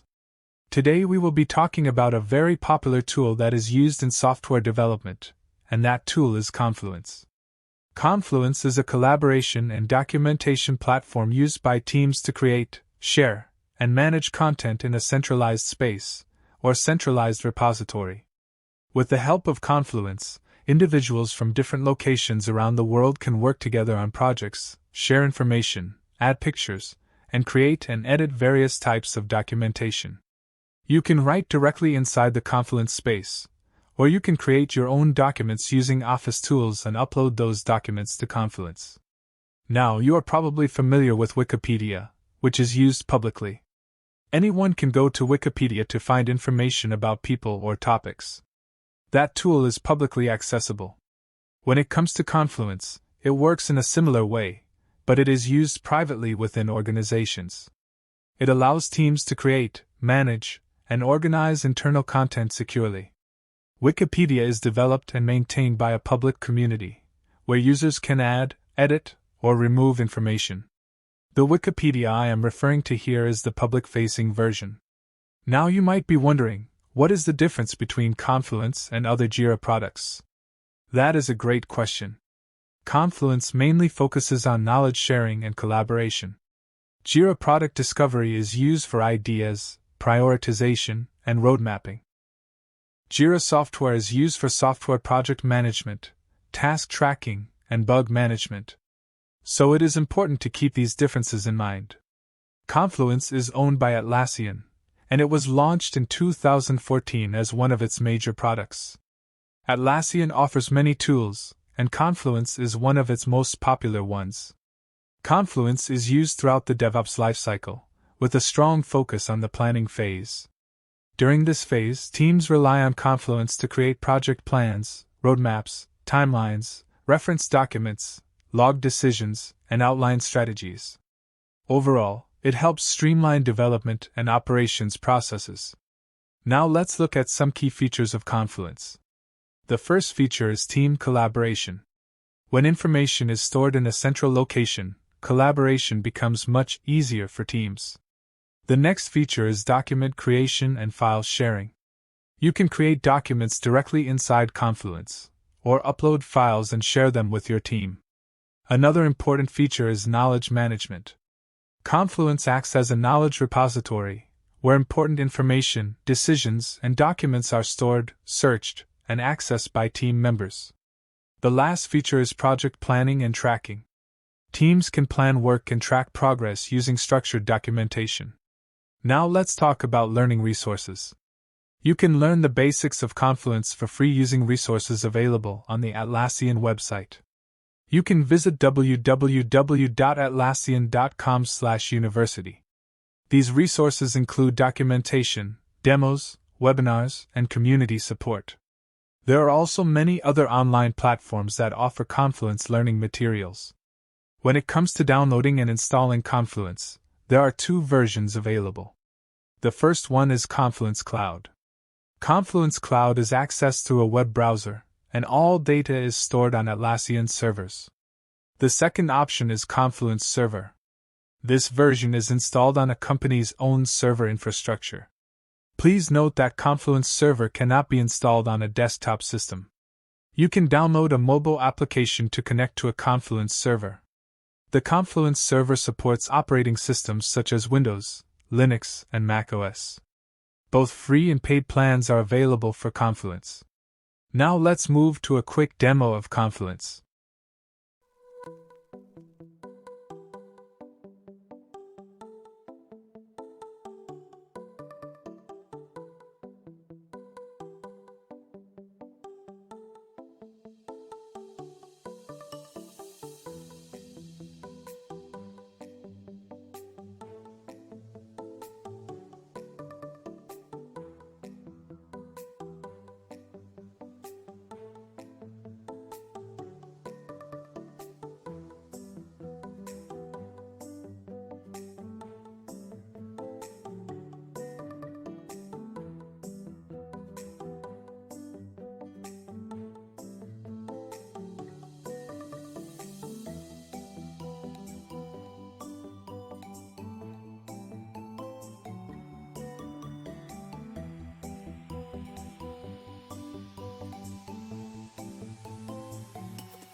In this lesson, I will explain the various programming languages and their significance in the code phase of the DevOps lifecycle.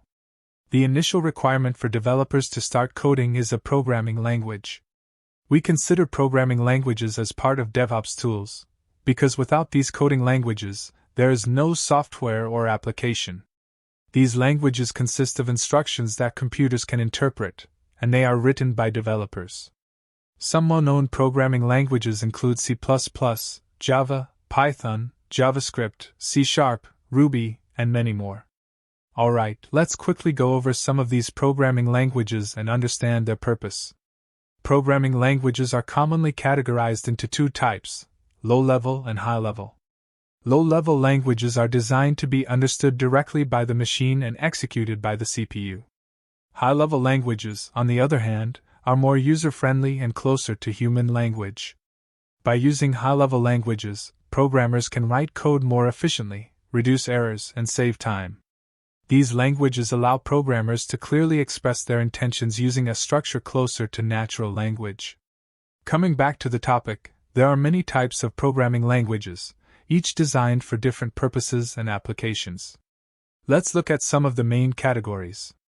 The first category is procedural programming languages. In procedural programming, a program is divided into a series of procedures or functions that execute sequentially. Each procedure contains step-by-step instructions to solve a problem or complete a task. Examples include C, Pascal, and Fortran. The next category is object-oriented programming languages, which are the primary focus of this course. Object-oriented programming organizes code around objects. An object can represent anything from the real world.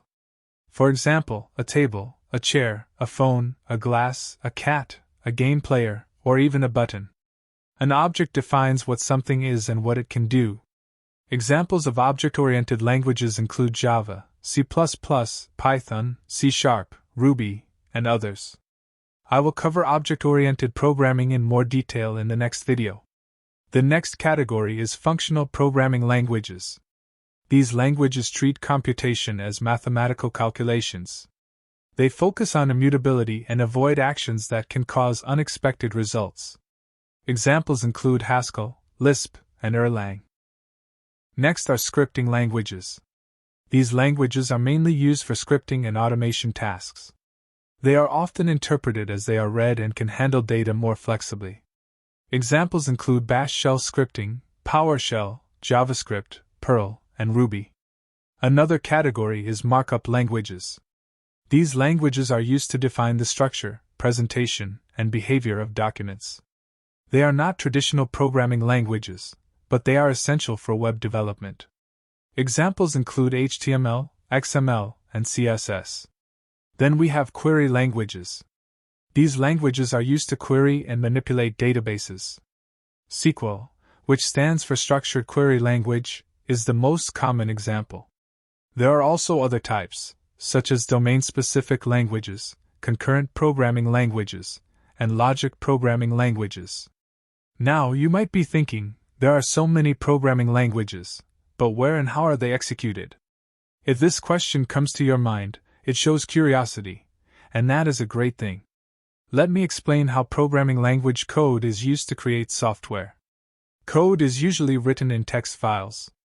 These text files contain source code, which consists of human-readable instructions that tell the computer what to do. These source code files are created and edited using text editors or integrated development environments, also known as IDEs. Here is how the process typically works. First, programmers choose a text editor or IDE based on their preferences and project requirements. Popular options include Visual Studio Code, Eclipse, IntelliJ IDEA, Sublime Text, and others. Next, a new file is created with a specific file extension that matches the programming language. For example, Java files use the .java extension. C++ files use .cpp. Python files use .py. JavaScript files use .js.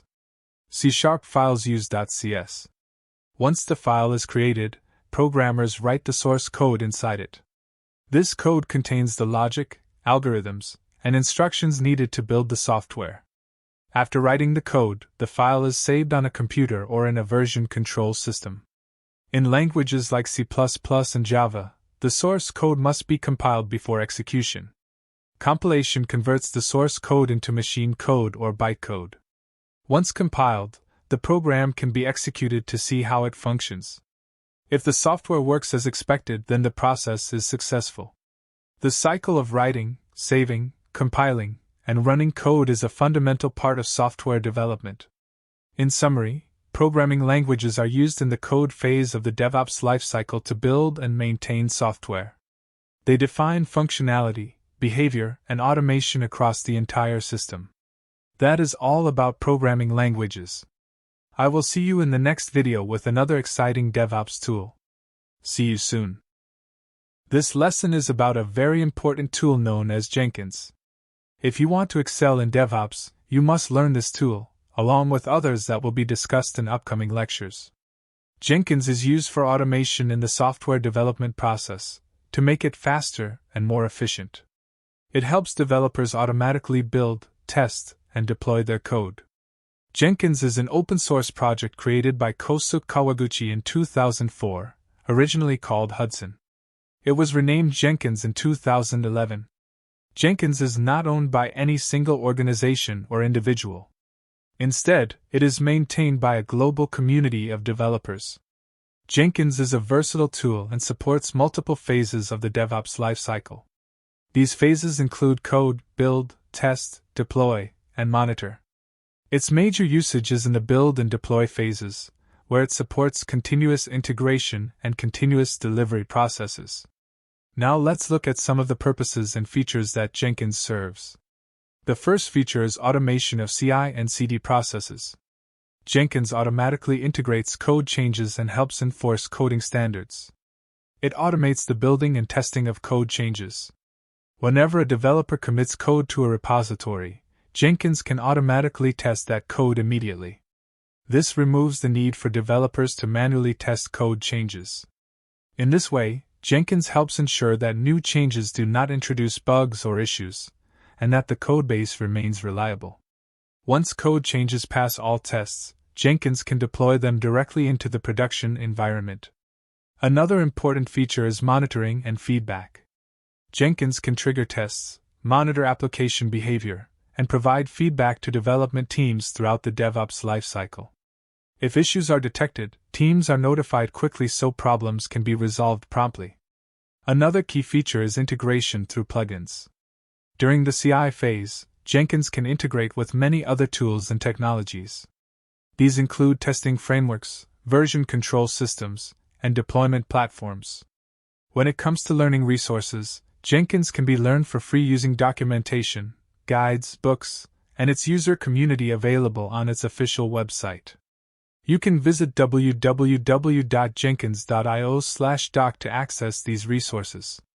For downloading and installation, Jenkins is available for free on its official website.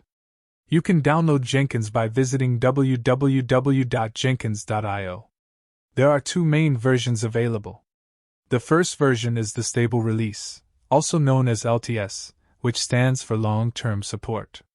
This is the version we will use during installation.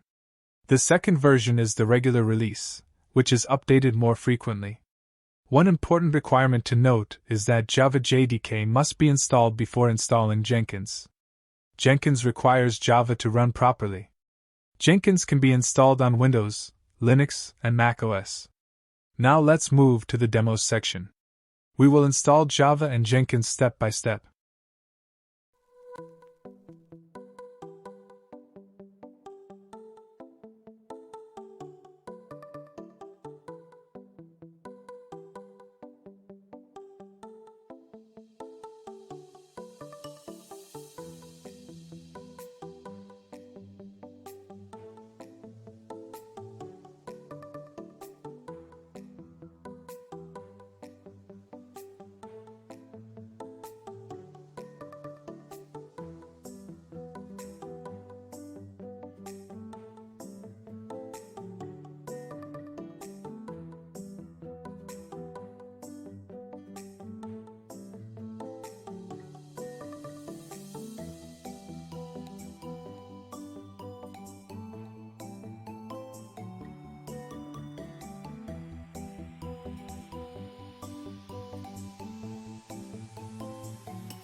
Hey folks!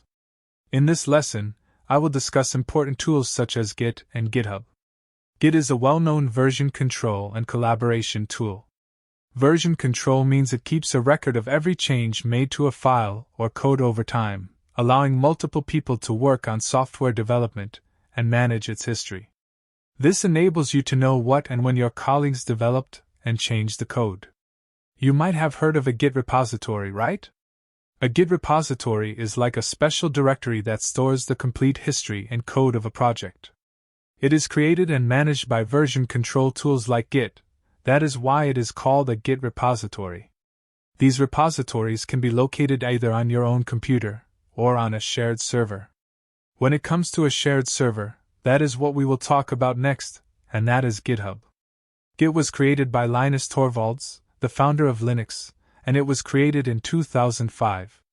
It was released as open source software, meaning it is maintained by a community of developers. Git was developed to manage the Linux kernel, and the reason was to keep track of every code change more efficiently. Since 2005, it has become the industry standard for version control and has enabled collaborative software development across the globe. Git is mainly used in the development phase of the DevOps lifecycle. It also plays a significant role during testing, deployment, and continuous integration. By the way, there is another popular tool called Apache Subversion, also known as SVN, which is also a version control tool used by many developers. Now let's look at some of the features, or purposes, that Git serves.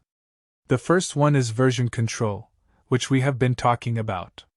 Git tracks changes in the source code, allowing developers to record each modification as a commit.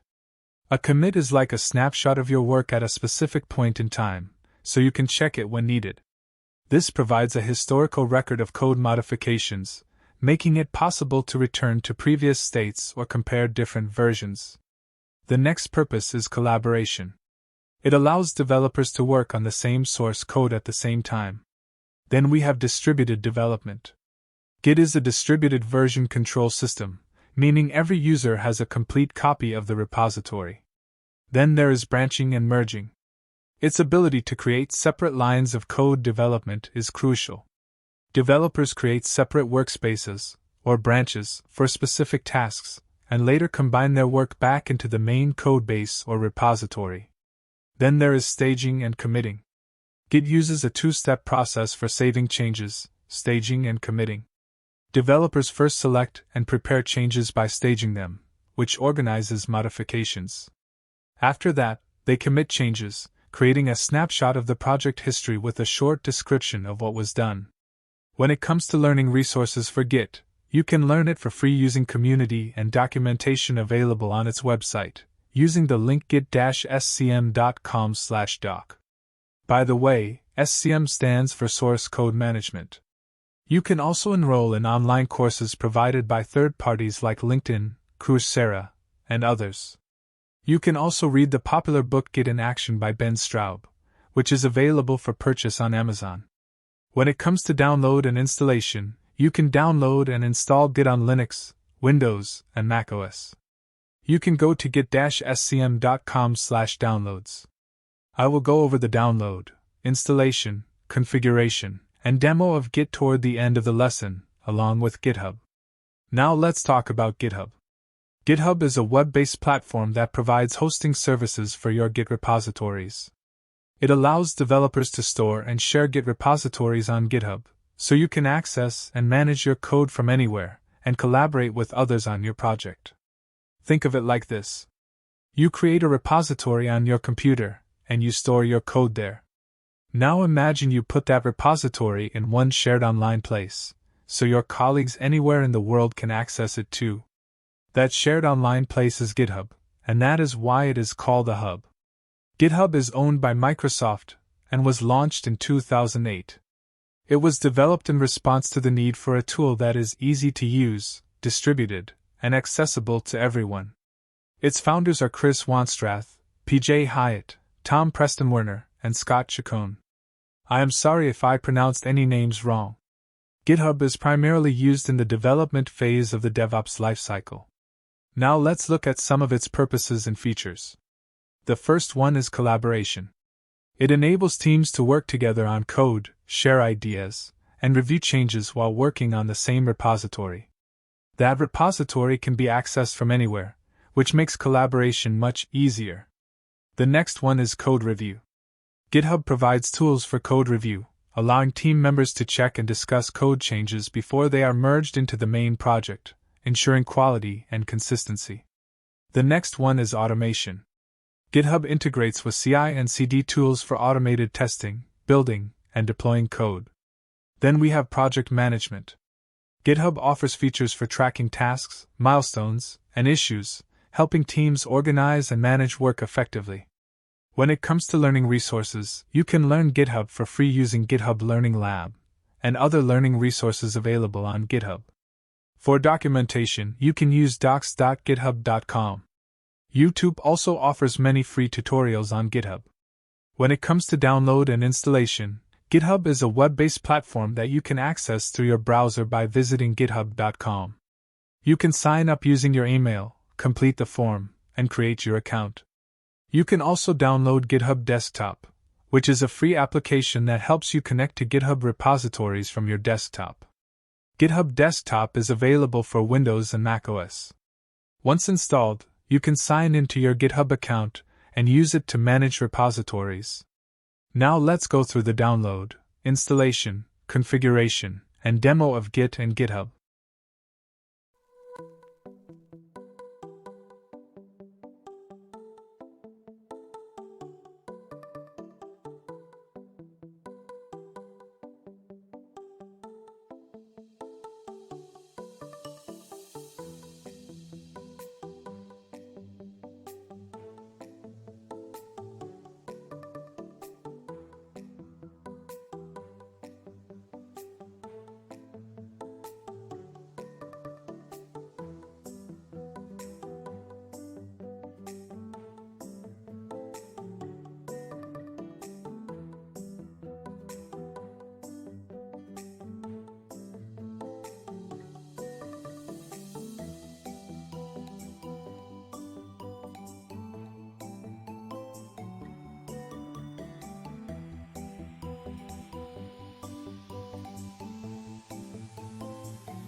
In this video, we will learn about GitLab and GitHub Copilot. GitLab is also a popular choice for DevOps teams because it provides a single platform for most software development needs. Now, if you are thinking, isn't GitLab and GitHub exactly the same? Well, yes, mostly they are, but GitLab has some additional and unique features that we will cover in this video. GitLab is a complete DevOps platform that provides a wide range of features for software development teams, and this includes code hosting. GitLab provides a web-based Git repository that teams can use to store, manage, and collaborate on their code, and this is the same core feature that GitHub offers. In addition to that, GitLab also includes issue tracking, continuous integration, continuous delivery, security scanning, and monitoring. GitLab was launched in 2014 and was founded by two developers, Dmitry Zaporizets and Sid Sijbrandij. It is operated by GitLab Incorporated, which is an open-core company that owns and maintains the GitLab platform.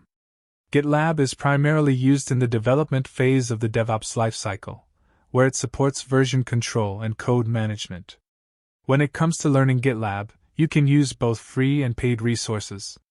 These include documentation, the GitLab Handbook, certifications, self-paced courses, and practice videos. You can access all of these resources by visiting about.gitlab.com. Now let's talk about download and installation. Whether you install GitLab or not depends on your specific needs. If you are a small team or an individual developer, you can easily use a hosted GitLab instance such as gitlab.com. However, if you need more control over your GitLab environment, or if you need features that are not available in the hosted version, then you may want to install GitLab on your own infrastructure. For self-managed installation, you can visit about.gitlab.com/install. Now let's move on to GitHub Copilot. GitHub Copilot is a cloud-based, artificial intelligence-powered code assistant that provides code suggestions and auto-completions to help developers write code more efficiently. It is one of the most widely adopted AI developer tools, and it is still actively evolving and improving. Please note that GitHub Copilot is a separate tool that is installed as an extension in popular integrated development environments, also known as IDEs, such as Visual Studio Code and Visual Studio. GitHub Copilot is not a core feature of the GitHub platform itself, but it integrates closely with GitHub. It uses public repositories to help train its AI models and generate relevant code suggestions. GitHub Copilot was initially released in October 2021 and was developed by GitHub in collaboration with OpenAI. It is currently owned by Microsoft. GitHub Copilot was created to speed up the coding process by providing developers with AI-powered assistance, and it is mainly used in the coding phase of the DevOps lifecycle. Let's look at some of the benefits GitHub Copilot offers. The first benefit is code assistance. It provides code suggestions and auto-completion, helping developers write code more smoothly and with fewer errors. The next benefit is productivity. It increases developer productivity by automating repetitive coding tasks, which saves time and effort. Another benefit is learning support. It helps developers learn new programming languages, libraries, and best practices by offering context-aware suggestions and explanations. Then there is collaboration. It helps maintain a common coding style and reference across teams, which improves code consistency and collaboration. You can learn more about GitHub Copilot by visiting docs.github.com/copilot. When it comes to download and installation, GitHub Copilot is not a standalone application. Instead, it is installed as an extension inside supported IDEs. To use GitHub Copilot, you must log into your GitHub account and purchase a subscription. There are currently two main plans available, Copilot for individuals and Copilot for business. You can explore pricing and plan details by visiting github.com/features/copilot. Finally, we will go through a demo of GitLab.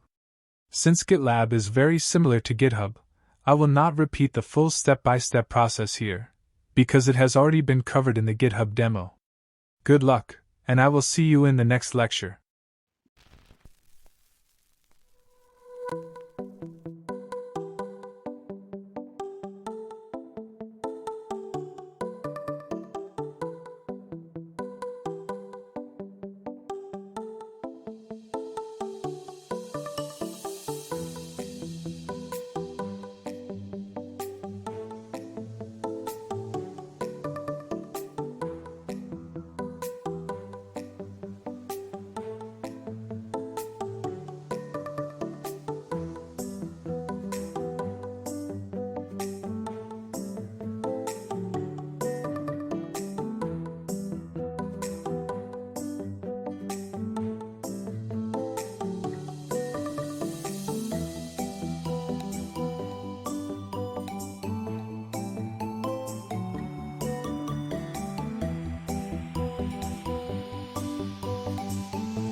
In this video, we are going to explore another important DevOps tool, and that is Nexus. Nexus is a repository manager that is used in DevOps and software development to store and manage various types of artifacts, such as libraries and dependencies. It ensures efficient and organized access to these assets, facilitating the development and deployment of applications. Nexus is owned by Sonatype, which is based in Maryland, USA. The company specializes in software supply chain automation. It was launched in 2008, and it was created to enhance the way developers build and secure software. Nexus is primarily used in the build and release phase of the DevOps lifecycle.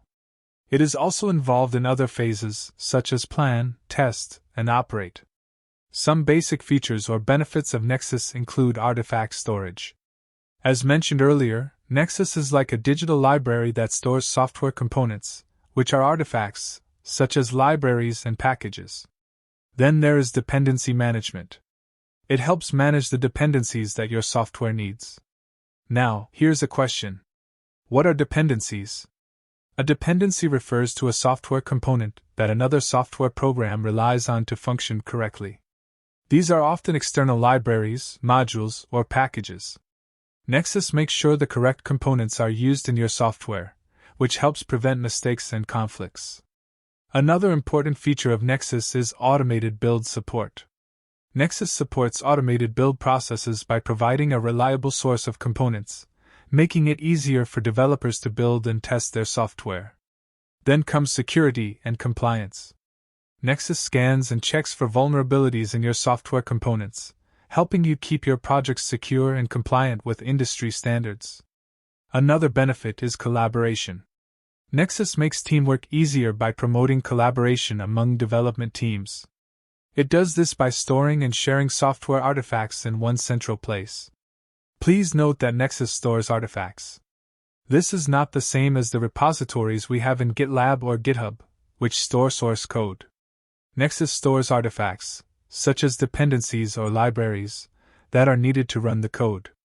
When it comes to learning resources, free learning material is available on the Sonatype website. This includes analysis reports, blogs, white papers, ebooks, videos, and more. Some courses are also provided through the documentation available at help.sonatyp.com/docs. You can download and install Nexus on Windows or other operating systems. To download Nexus, go to the Sonatype website and select the appropriate version for your operating system. Now let's go ahead and walk through the download, installation, configuration, and demo of Nexus.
Hello everyone.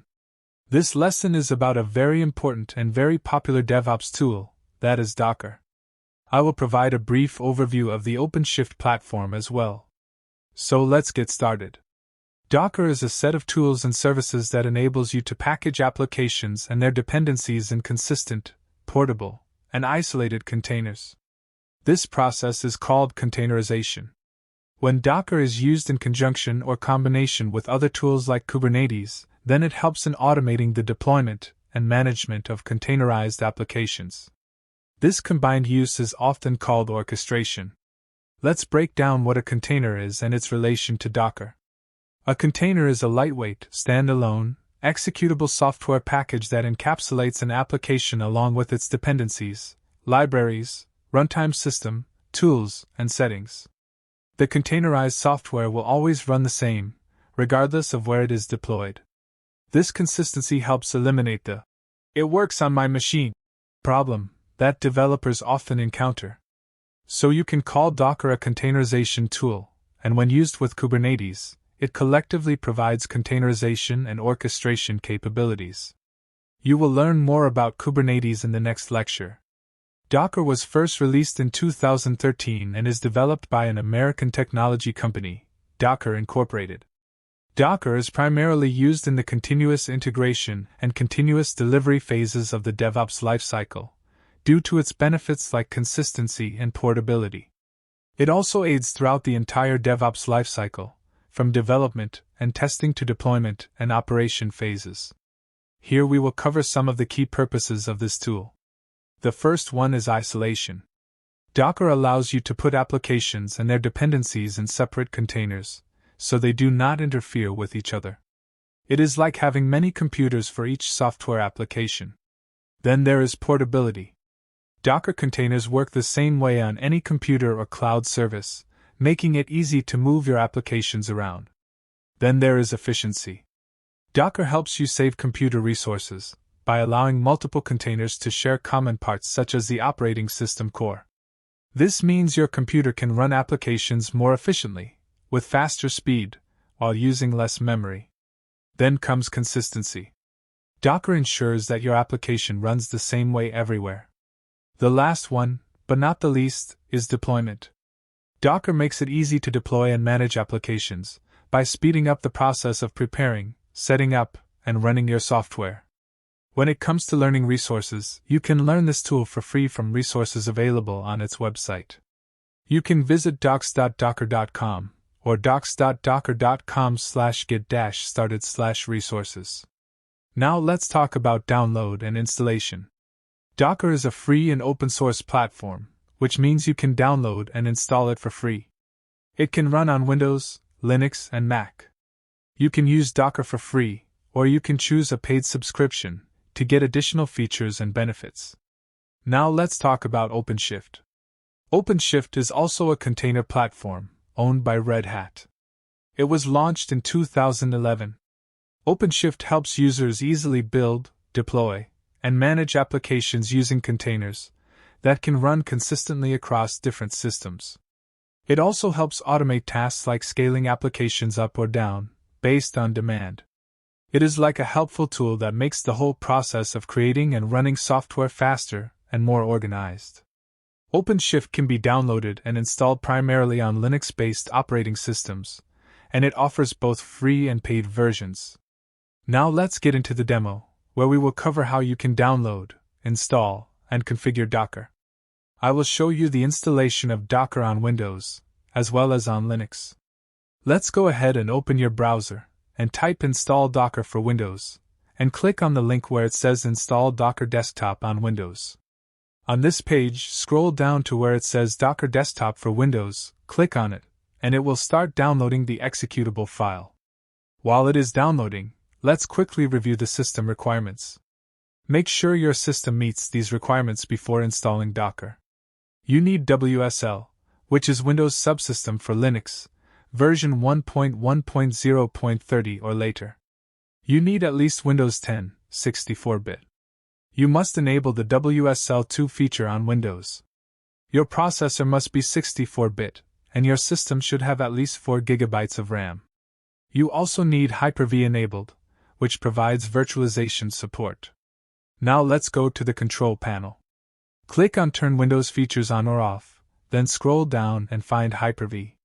Check the box and click OK. Once enabled, you will need to restart your computer. After restart, check if the Docker download is completed. Once it is done, open the Docker installer and follow the on-screen steps. Complete the installation and click Close when finished. Now we need to make sure the user is added to the Docker users group. Open Computer Management as administrator. Go to Local Users and Groups, then Groups, and double-click Docker Users. Make sure your user is added to this group. Now open the command prompt and type docker -- version to verify that Docker is installed successfully. Next, let's pull an image from the Docker repository. We will pull a test image such as Hello World. Once the image is downloaded, note that it is only an image, not a running container. To run it as a container, use the docker run command. As soon as the container starts, you will see that you are inside the container environment. The prompt changes, showing that you are now working inside a Linux-based container. You can run commands like clear or apt update, just like in a Linux operating system. This container is not a virtual machine. It is much smaller and only includes the required libraries and dependencies needed to run the application. You can also install packages, such as Nano, inside the container for practice. After installation, you can create files, list them using the ls command, and verify that everything works as expected. This is how you download, install, configure, and run Docker in a Windows environment. In the next part, we will cover the installation of Docker on a Linux environment.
Hey boys and girls! In this video, we will learn another important tool used in the DevOps lifecycle, and that is Kubernetes. Kubernetes is an open-source container orchestration system, which automates software deployment, scaling, and management. Orchestration is the process of coordinating and managing different components of a system, such as containers in this case. It ensures that all software parts work in harmony, or unity, in an efficient manner. So think of Docker as our container tool, and then after the container is created, we use Kubernetes for the deployment, scaling, and management of that container. Kubernetes was originally designed by Google, and is now maintained by the Cloud Native Computing Foundation, in short CNCF. It was first introduced in September 2014, and a stable version was released in October 2023. Kubernetes was developed to simplify the management of containerized applications. Kubernetes is primarily used in the deploy and operate phases of the DevOps lifecycle. However, it can also indirectly influence the plan and build phases of the DevOps lifecycle. Let's look at some of the features Kubernetes has to offer. The first one is container orchestration. Kubernetes ensures that containers are placed on the right nodes or servers. It monitors container health and automatically replaces failed containers. Container health refers to performance and resource consumption. The next feature is scalability. Based on demand, you can easily scale your application up or down. Kubernetes also handles load balancing and distributes traffic across different instances of your application. Then we have resource optimization. Kubernetes optimizes the usage of server resources. By efficiently packing containers onto nodes, it saves cost and improves performance. Next is application lifecycle management.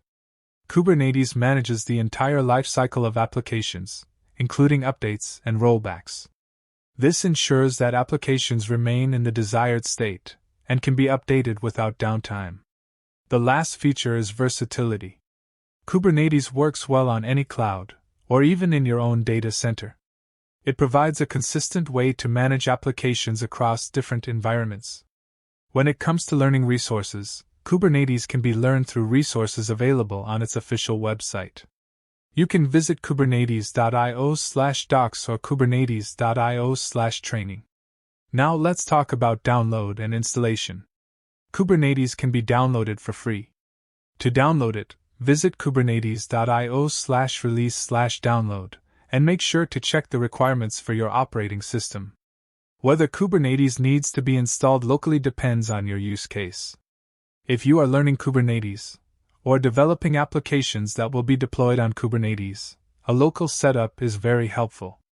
If you are deploying production workloads, you usually use Kubernetes on a cloud provider, such as Google Kubernetes Engine, Amazon EKS, or Azure AKS.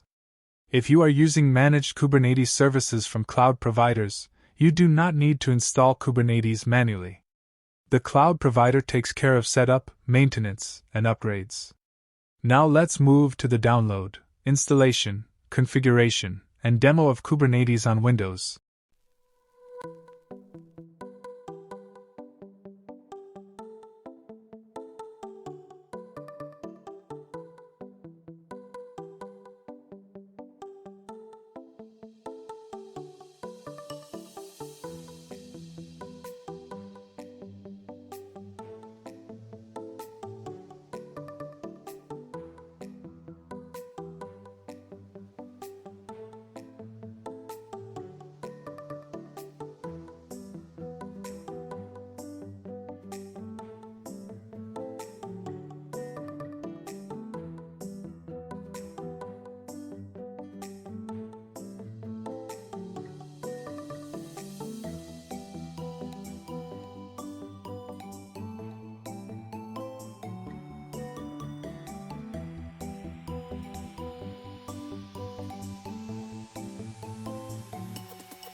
In this video, we will have a quick introduction to Ansible. We will first understand what Ansible is. Ansible is an open-source software provisioning, configuration management, and application deployment tool that enables infrastructure as code. It runs on many Unix-like systems and can configure both Unix-like systems and Microsoft Windows. This definition comes directly from Wikipedia. To explain it in simple words, Ansible is a free automation tool that helps automate IT tasks on the local machine where Ansible is running, as well as on remote machines. Any repetitive daily IT task, such as system configuration or service management, can be automated using Ansible. Now let's visualize how Ansible works. Suppose you have one Linux or Windows machine and you want to configure Apache, an NTP server, or any other service. Normally, you log into that machine and configure it manually. If you have 2 machines, you repeat the same process. If you have 3 machines, you again log into each one and configure them. This approach works for small environments. But what if you have dozens, hundreds, or even thousands of machines in a large environment?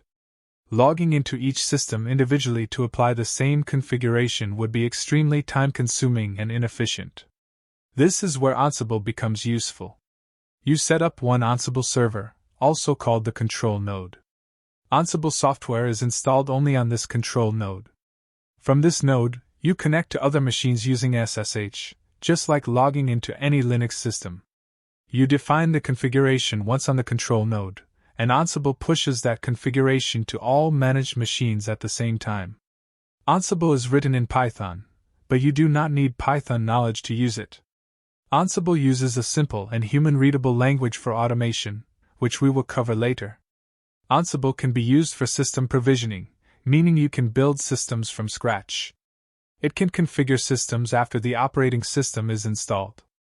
It can deploy applications such as web servers, databases, or enterprise software. It can also manage systems after deployment, including upgrades and maintenance.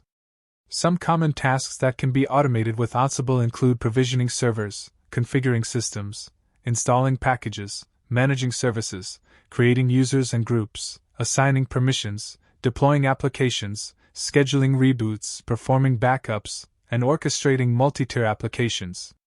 Orchestration means automating tasks in a specific order.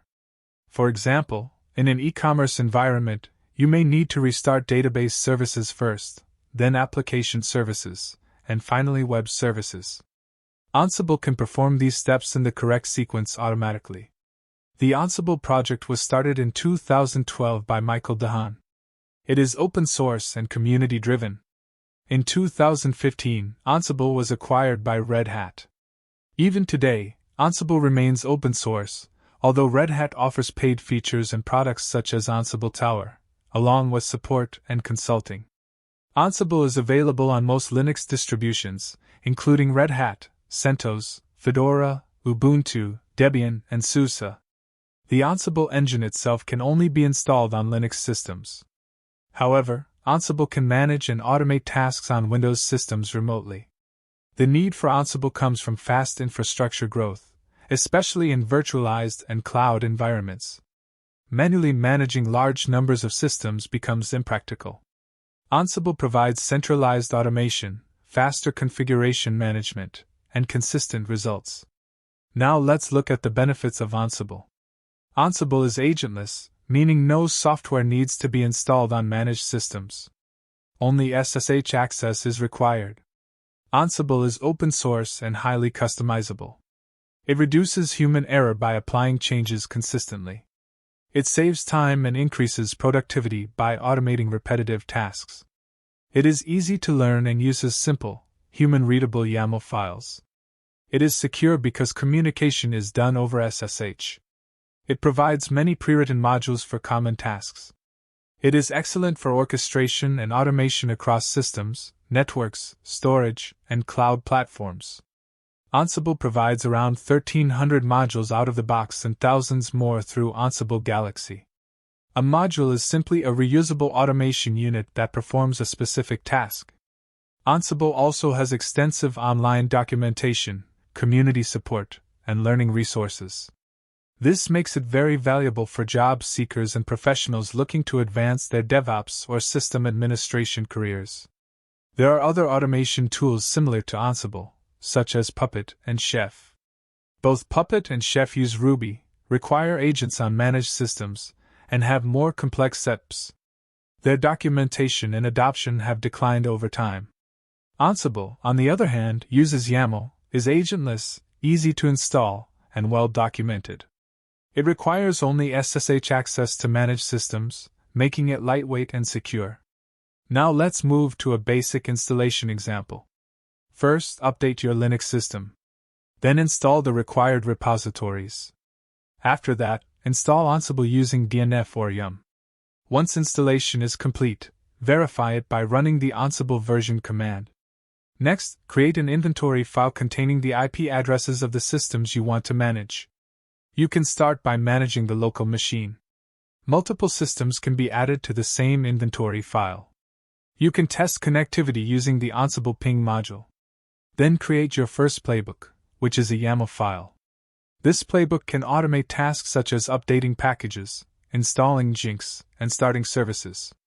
Make sure indentation in the YAML file is correct, as YAML is sensitive to spacing. Run the playbook using the Ansible playbook command with the inventory file. Once the playbook runs successfully, verify the results by accessing the service. This demonstrates how Ansible can automate system configuration using a single command.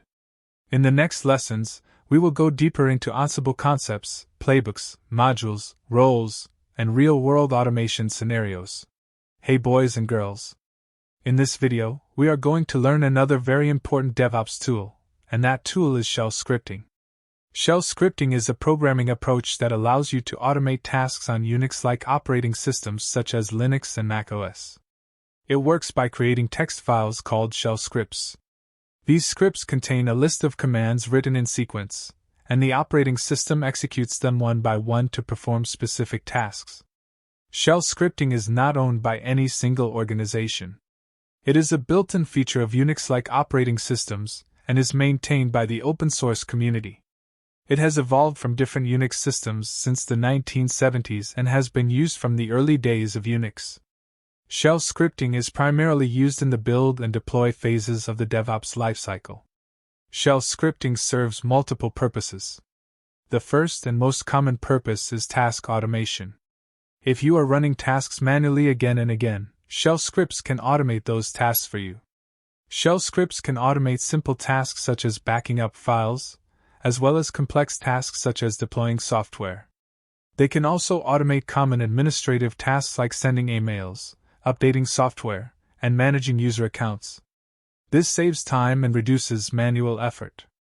Another important purpose of shell scripting is error handling and reporting. Shell scripts can detect errors during execution and handle them properly. This improves system reliability and helps resolve issues in a timely manner. Shell scripting is also widely used in system administration. It makes a system administrator's job much easier by helping manage servers, configure settings, and monitor system health. File management is another strong use case. Using shell scripts, you can rename, move, copy, and delete files and directories. Shell scripts can also be used to create archives and extract compressed files. Customization is another benefit. With shell scripting, you can customize how your system behaves. You can change system settings, create custom commands, or automate the launch of programs. Now let's talk about learning resources. There is no single official website dedicated only to shell scripting. However, shell scripting can be learned from many online resources and courses. You can also learn it through my shell scripting course available on my website. Simply visit www.utcsolutions.com, go to All Courses, and look for Complete Linux Shell Scripting course with real-life examples. This course teaches how to create real-world shell scripts that automate everyday administrative tasks. When it comes to download and installation, shell scripting is already built into most Unix-like operating systems, including Linux and Mac OS. You do not need to download anything to start using shell scripts on these systems. For Windows, you can use shell scripting by installing a Unix-like shell emulator or by using Windows Subsystem for Linux, also known as WSL. Now let's log into a Linux system and run some basic shell scripts to understand how shell scripting works.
Alright, that's all about shell scripting. I will see you all in my next lecture. So, keep learning simply. Goodbye. Hi everyone. In this video we are going to cover Terraform. Terraform is an open-source infrastructure as code tool. It uses a language called HashiCorp Configuration Language, commonly written as HCL. HCL is a special language that tells Terraform what resources you want to create in a cloud or infrastructure environment, and how those resources should be configured. Terraform supports a wide range of infrastructure providers. These include cloud providers such as Amazon Web Services, Microsoft Azure, and Google Cloud Platform. It also supports on-premise providers such as OpenStack and VMware. On-premise providers are organizations that manage their own physical data centers instead of using cloud services. Terraform was designed by a software company called HashiCorp. It was launched in 2014. It was created to solve the problem of manually provisioning infrastructure by allowing everything to be defined and managed using code. Terraform is primarily used in the deployment phase of the DevOps lifecycle. Let's look at some of the key purposes and features of Terraform. The first feature is infrastructure automation. Terraform automates the process of creating and configuring infrastructure resources such as virtual machines, databases, and networks. This reduces manual, error-prone work and allows infrastructure to be managed safely using code. The next feature is scalability. Terraform makes it easy to scale infrastructure up or down based on demand. Whether you need more servers to handle higher traffic or fewer resources during low usage, Terraform helps you adjust infrastructure quickly and efficiently. Another important feature is consistency. By defining infrastructure as code, Terraform ensures that all environments such as development, staging, and production are configured in the same way. This helps prevent configuration drift and unexpected errors. Terraform also supports collaboration. Multiple team members can work on the same infrastructure code at the same time. This allows teams to share knowledge, review changes, and manage infrastructure together. The last key feature is version control. Terraform code can be stored in version control systems such as Git. This makes it easy to track changes, maintain history, and roll back to previous configurations if problems occur. When it comes to learning resources, Terraform provides free tutorials and documentation. You can visit developer.hashicorp.com/terraform/docs for documentation. You can also explore tutorials at developer.hashicorp.com/terraform/tutorials. Now let's talk about download and installation. Terraform can be downloaded for free from its official website. It can be installed on all major operating systems including Windows, Linux, and macOS. To download Terraform, visit www.terraform.io/downloads.html. If you do not want to install Terraform locally, you can also use Terraform Cloud by creating an account on HashiCorp's platform. Now let's briefly look at another infrastructure as code tool called AWS CloudFormation. CloudFormation is a service provided by Amazon Web Services. It was launched in 2011 and can be used without additional cost. CloudFormation automates the provisioning and management of AWS infrastructure. It allows you to define AWS resources as code. This makes infrastructure deployment consistent, repeatable, and easier to manage. By using CloudFormation, teams can spend less time managing infrastructure and more time focusing on application development. Next, we will go through the download, installation, configuration, and finally a demo of Terraform.